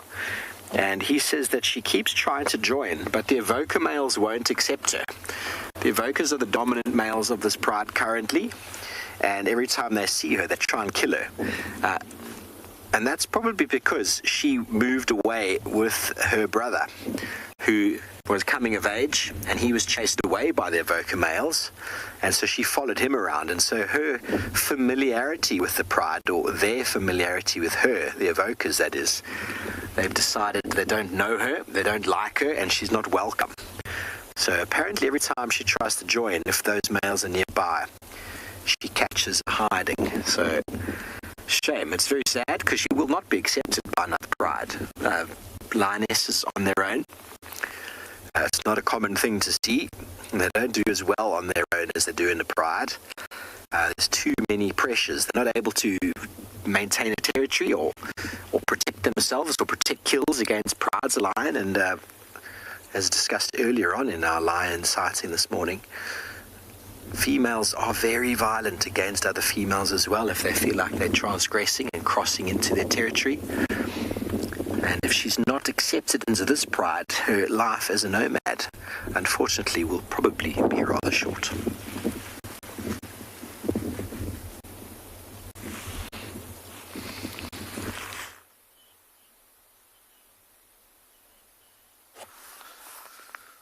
Welcome back, everybody, to Beyond Panda, where we found there were 3 giraffe doing something quite interesting and fascinating to watch. They call osteophagy, where they'll bend over to pick up bones, old bones, and then chew on them.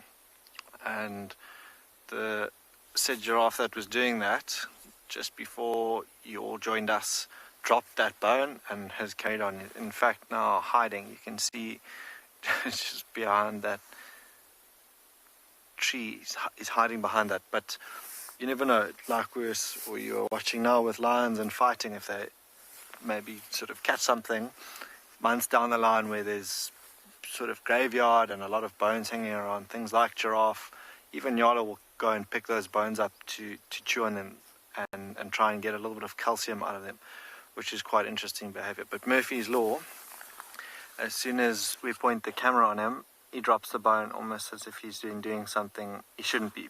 But we don't see that too often, but just trying to get every last little bit of nutrients out of that bone.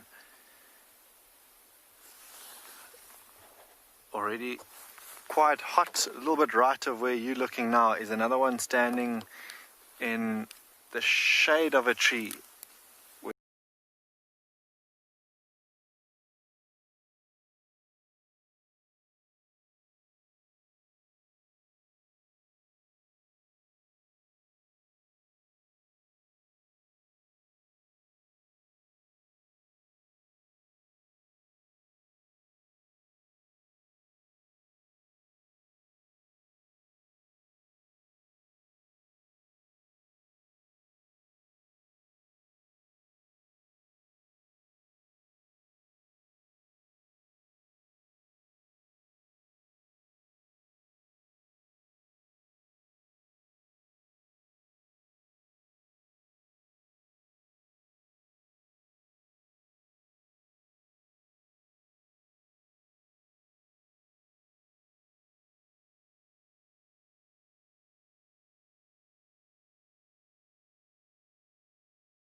Now these guys also like a bit of osteophagy.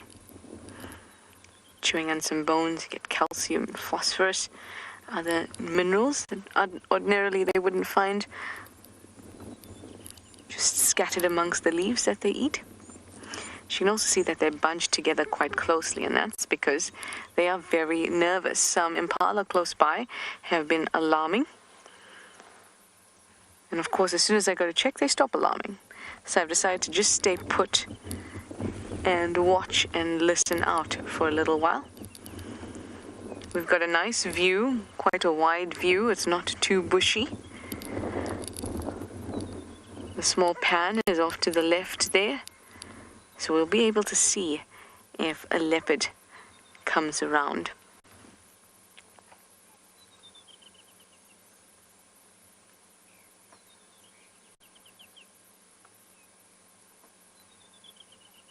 We always look for alarm calls to find a leopard.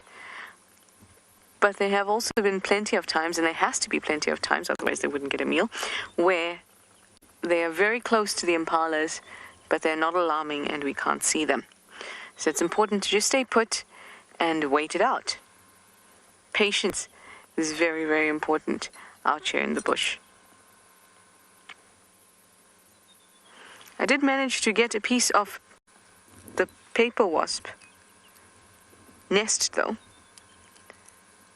Hopefully the wind will be kinder to me this time. I think I might have to use something to weigh it down.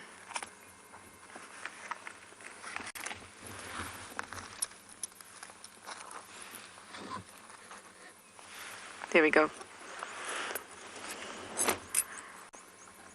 How awesome is that? You can see really clearly, that's a nice one where you can see the hexagonal shape very clearly. Some of the others are slightly rounded, and that's because of the thickness of the walls of the actual nest. And there seems to be a bit of what could have been one of the brood that didn't make it. And these are from last year, remember, so this is very, very dry. I'm going to have to hold it. Let me try and, sorry BK, I just want to try and get this one out.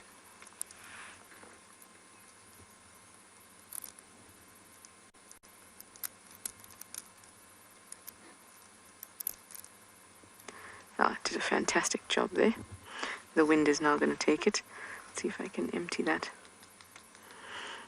There's a little bit of what is developing, or what would have been the chitinous outer layer that insects have developing. But obviously this one in the brood did not make it. Oh, there we go.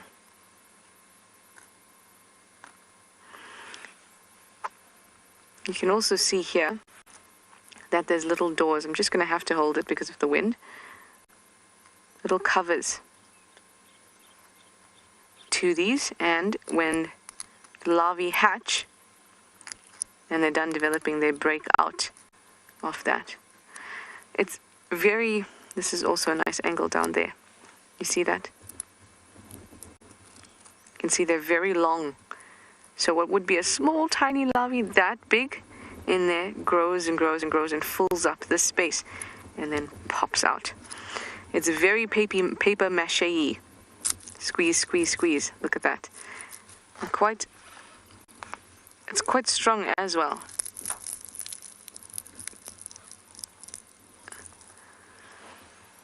Chain dial. That's exactly what I'm trying to show you. You'd like to know how strong it is. Pretty strong. There we go. It took some effort to actually pull it apart. You can tear it quite easily, but to pull it apart, it takes some effort. I would say almost just like paper mache. It seems like it's super, super brittle or weak, but in fact it takes some effort to pull it apart. My nest went flying.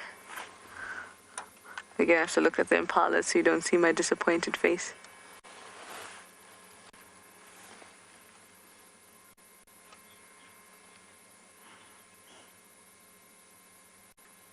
Do you know what would make me feel better about the wind taking most of my segments today, Impala? Do you know what would make me better?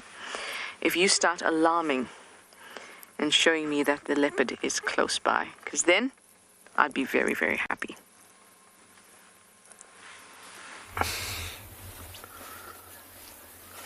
Well, Trish, you need some predators there to make your impala's alarm call. Otherwise, they won't.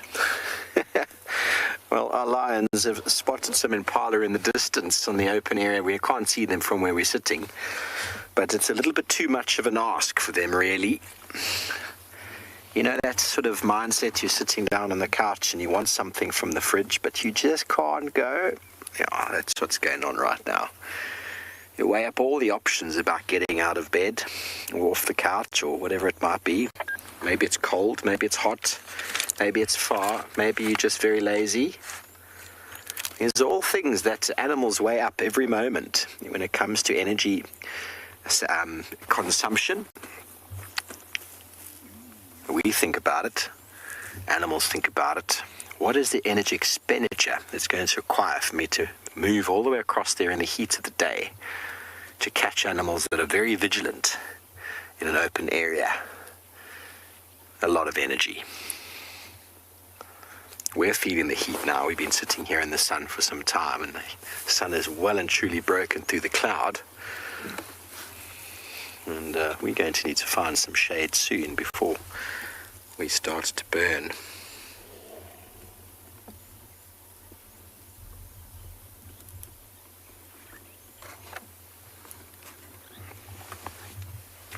That just sums it up, doesn't it? Now she just plops down.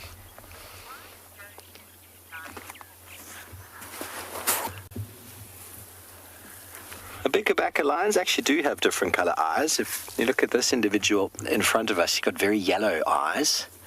And there's some individuals, some of the adults who are probably the parents or the mom, have got the same color eyes. And then Amber Eyes has got very dark chocolatey eyes, and a couple of the cubs, which are probably hers, have got the same. So lions get from sort of yellow to golden to brown eyes. So they do indeed have changes, and it's actually quite noticeable. Our leopards as well have slight changes in their eye coloration. And I've no doubt lots of it's got to do with genetics, the traits that are passed on. The importance of pale versus dark eyes in predators, I couldn't tell you. I couldn't tell you the difference. But they must have something. There must be some added benefit or not. But this pride is littered with different coloured eyes for sure. And some of them, even one of the younger lionesses had the nickname of Pale Eye. And then Purple Eye's got a purple eye, but that is because she was injured in the eye, most likely by a claw or even a hoof, I'm not sure.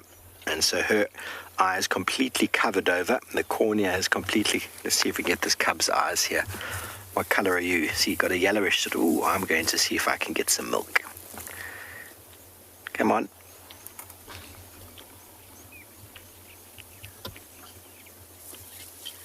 Had some pale eyes there. But some of the young cubs have got very dark brown eyes.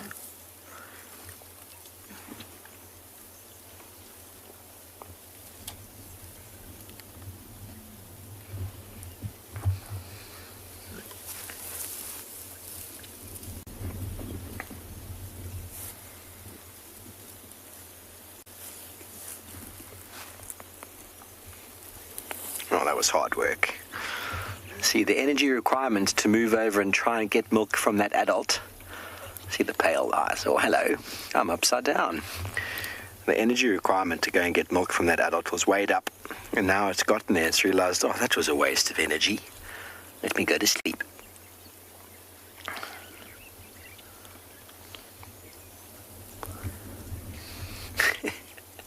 Well, the whole world of this young lion seems to have turned upside down.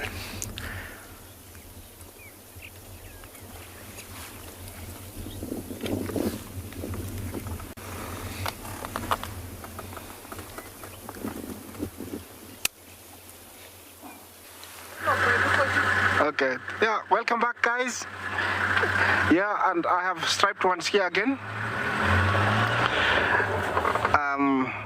They were dust bathing, but they decided not to continue for some reason unknown to me.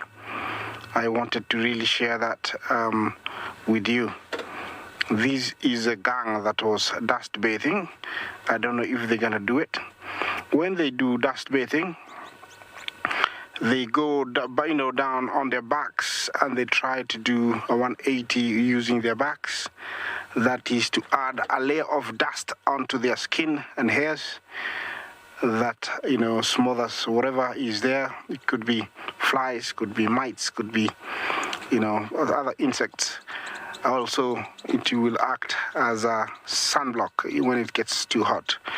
I don't know if they're gonna do it again. Looks now is tail wagging time. Interestingly, none of the zebra stripes are the same, and that is one very unique one. It's actually a beautiful backside of a male, zebra.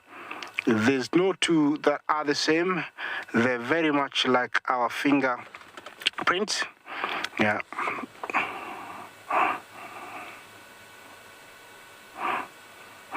Monica, of these three, he is definitely not, because he is a male.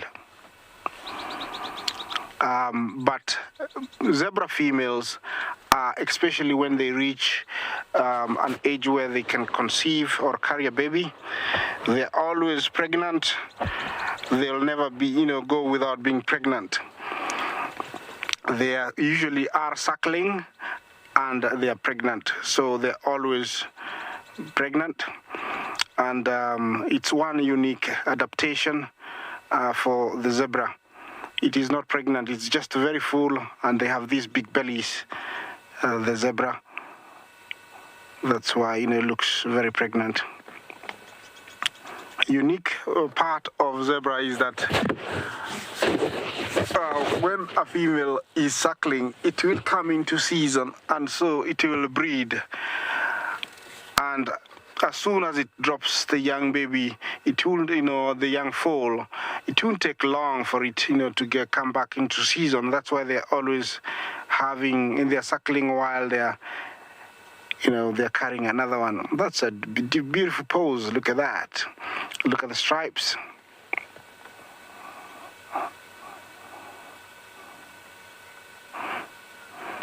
Their legs twitch. I think there could be a kind of sensitivity, and they are able to move the skin to ease that sensitivity or itch.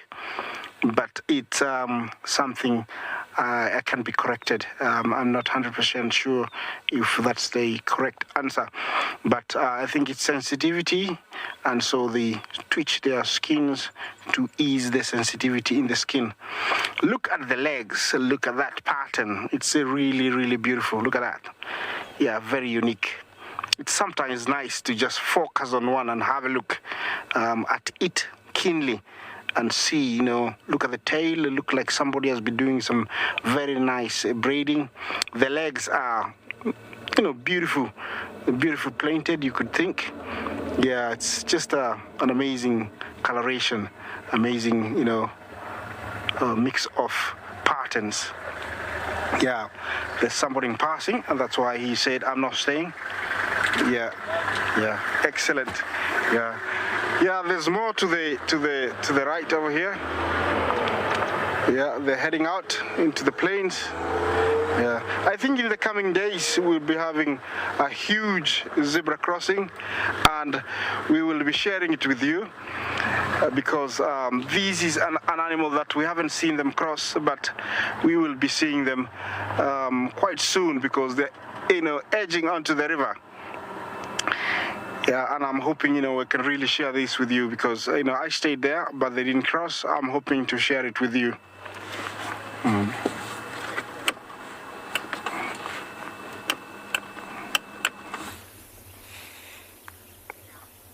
Thanks, Isaac. Welcome back to Simbambili, live with us here with our Umkuhuma Pride.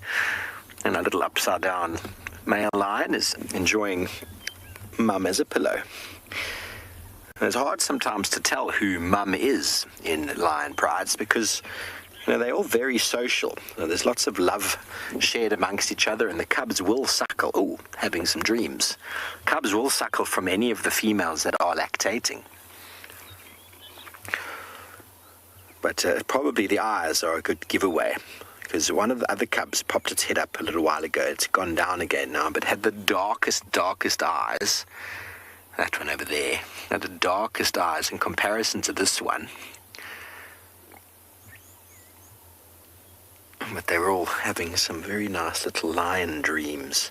They're probably thinking about chasing buffalo through the long grass, or riding a giraffe through the thickets. I always wonder what these animals dream. No doubt they do dream. You sometimes see them kicking their legs or moving a little bit.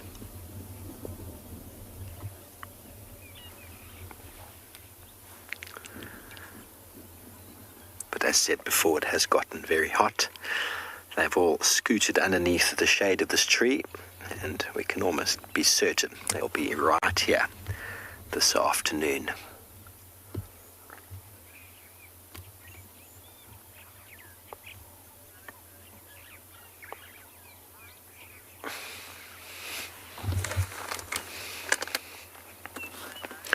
Mobo, I've no idea. I don't think so. If you want to know if animals' eye coloration changes in the atmosphere, I'm not sure.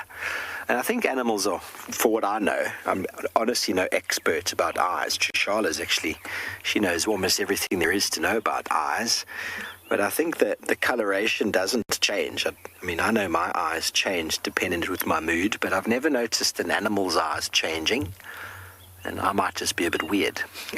So who knows? But definitely the environment that animals find them in, different eye color would benefit them versus lighter versus darker. You know, when you get very dark eyes,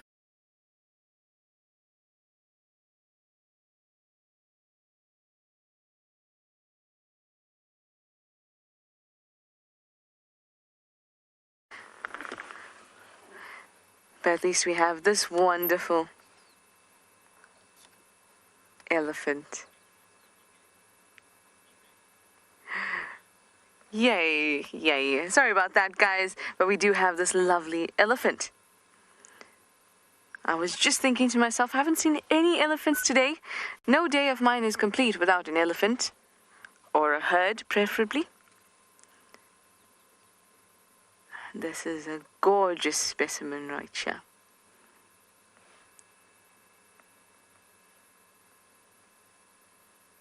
They bring me such peace when I watch them in the bush. And when you feel it, that peacefulness and this content when you watch them, it's hard to believe that they can be aggressive if provoked, and they can be quite dangerous. But like any animal out here in the bush, they are potentially dangerous. You know, we were looking at rock monitors, the water monitors.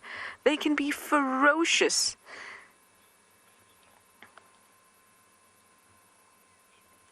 Beverly, you'd like to know if the matriarch in an elephant herd is always the oldest. Not necessarily. Generally, it is the oldest because it is the most experienced cow. But it doesn't have to be. There could be other cows that are as experienced but not as old. That could be the matriarch. And there may be cows that are fitter and healthier that would take over the matriarchy from an older cow that may be at the end of her life and is a bit weak and old. But her experience contributes to the herd's overall survival, even if that experienced cow is not the matriarch. So what is most important in the herd is, of course, to have this matriarch, so there's this leadership, but that there are multiple cows in the herd that are experienced and that they can learn from one another. So it doesn't necessarily have to be the oldest female. but because of experience, it generally is. Hello, little. You've come to see Mum. Elephants have this amazing ability to pop out of the bushes without you seeing them. You'll see one elephant, and then you can know that there's others around, but you may only see them once they reveal themselves to you. And that's because of their grey color. It works so well in the bush.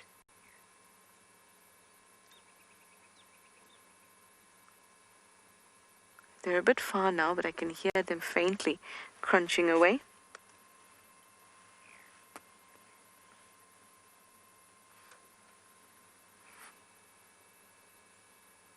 I'm very sure there are quite a few of them in that drainage.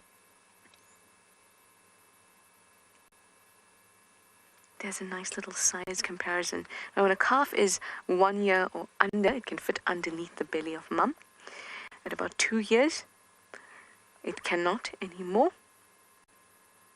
And this little one looks between, I would say, 2.5.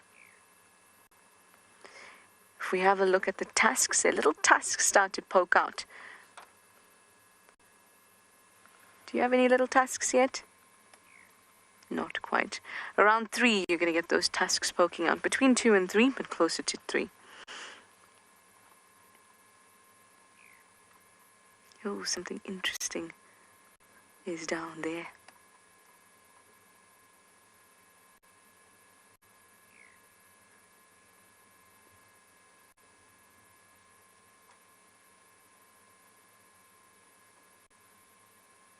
My day is now complete after seeing these two.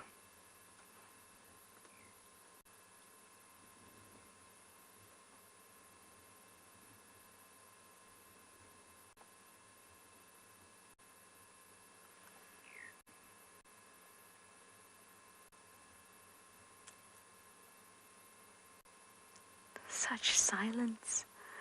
I love it. So, so peaceful.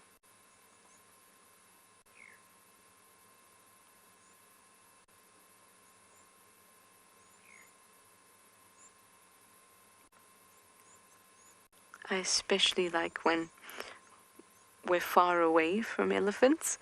You can see that we're pretty far at the moment. And they walk towards you. I love that. And you get a whole host of them.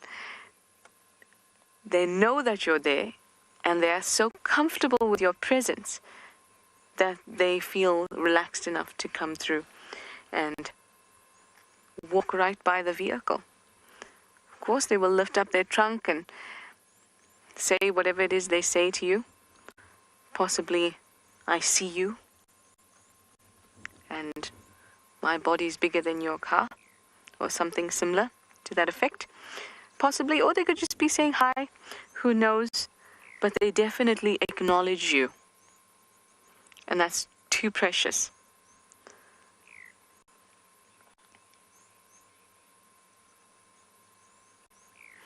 I am gonna stick around with these guys and enjoy the rest of the morning.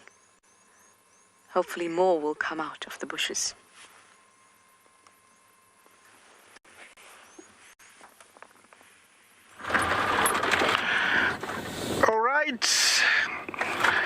In the Maasai Mara, different location, different zebra. Yeah, I don't think I showed you a young one like that one, a young foal like that one. Same zebra, but as I said, different location. Interestingly, this is a different habitat. We were by the river, which we call it the riverine habitat. And here we have in what is called a wooded savanna. Wooded savanna is a mixture of shrubberies or bushes and grass. And here is another heaven of these animals. You can see they are very scattered, very happy, enjoying the grass. I don't know what is hard. Maybe there's a mouse or a bush rat over there that's making some noise, rustling, and so she was, listening. Yeah. If you look around the habitat here, it's really amazing.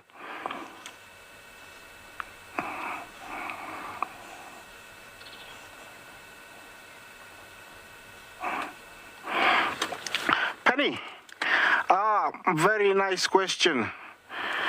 I don't have my animal Bible here or animal book here, but I assume they prefer more arid and hot areas. Here it's not well adapted for them, I would say. The soil here are clay soil or cotton soil, which is not adaptable for them to dig. So I would be lying to you to tell you that, I think they're here. No, but somewhere in Kenya, yes, I stand corrected. And I bet you, let me reassure you, this afternoon I'll confirm to you if they're found in the Mara. But I'm actually thinking they're not found, but let me confirm to you this afternoon. Penny, please, excuse me.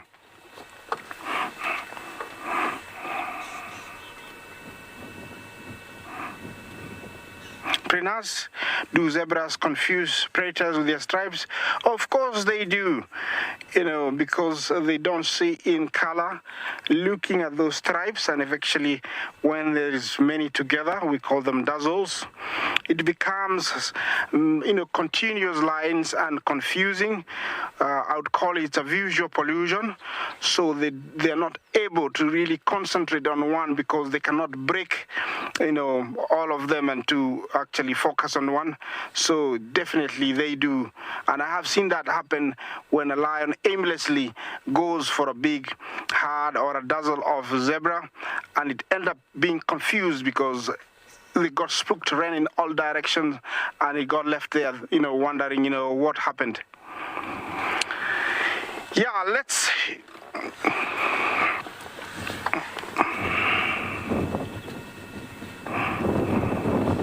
Maribel, yes, they are born with their stripes. You ask if the zebras are born with their stripes.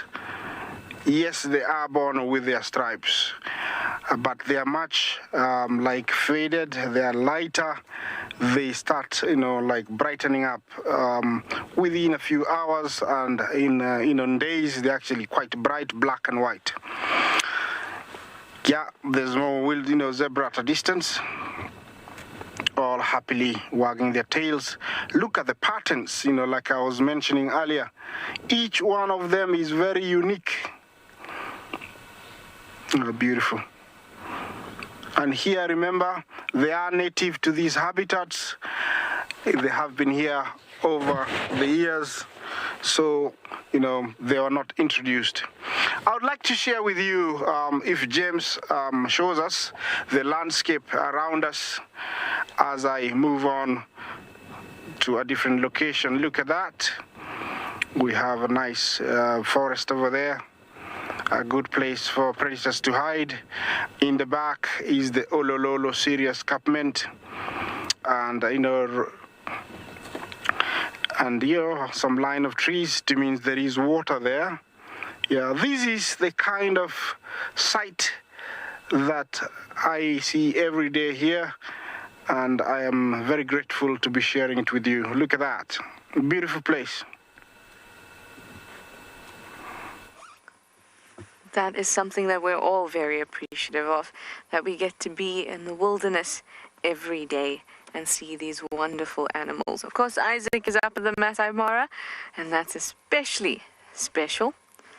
But every part of the bush has its own unique place in all of our hearts. Hopefully, from watching us, being out here with us, it also has a space in all of your hearts. So this elephant has gone to a termite mound, where it's obviously found something very tasty, because it hasn't moved from there in a bit. Now, termites are very good for the soil. They aerate the soil. They also have fungus gardens beneath the mound that can be very nutritious for the soil. So the vegetation that grows around a termite mound is usually the first that's taken. And that's why they can look quite bare at the bases. It's not because nothing grows there, but because that which grows there is that which gets taken first. Obviously, there's something great there for the elephant. Can you see in the top left corner, there's a lilac-breasted roller hanging around? As the elephant walks, it flushes. Even as it moves and eats and moves its trunk around, it flushes out insects that this lilac-breasted roller would be after.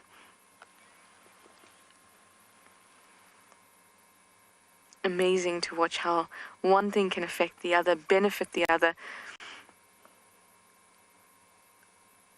It's just gorgeous. Now, the delightful face of this elephant is hidden by that knobthorn, a beautiful knobthorn at that. It's flowering. Stunning. How lovely. We see a bird, an elephant, and these flowers all in one. This is just gorgeous. Well, I think we've had a wonderful drive out. We've gotten to see the lions, lots of elephants, lots of the small things, the antelopes, and of course, trees that I just can't get enough of. And before you know it, you will all be so used to the landscape out here. Well, thank you, everyone. It's that time for jumping on board for CGTN's Digital Safari. Same time, same place tomorrow. We'll see you then.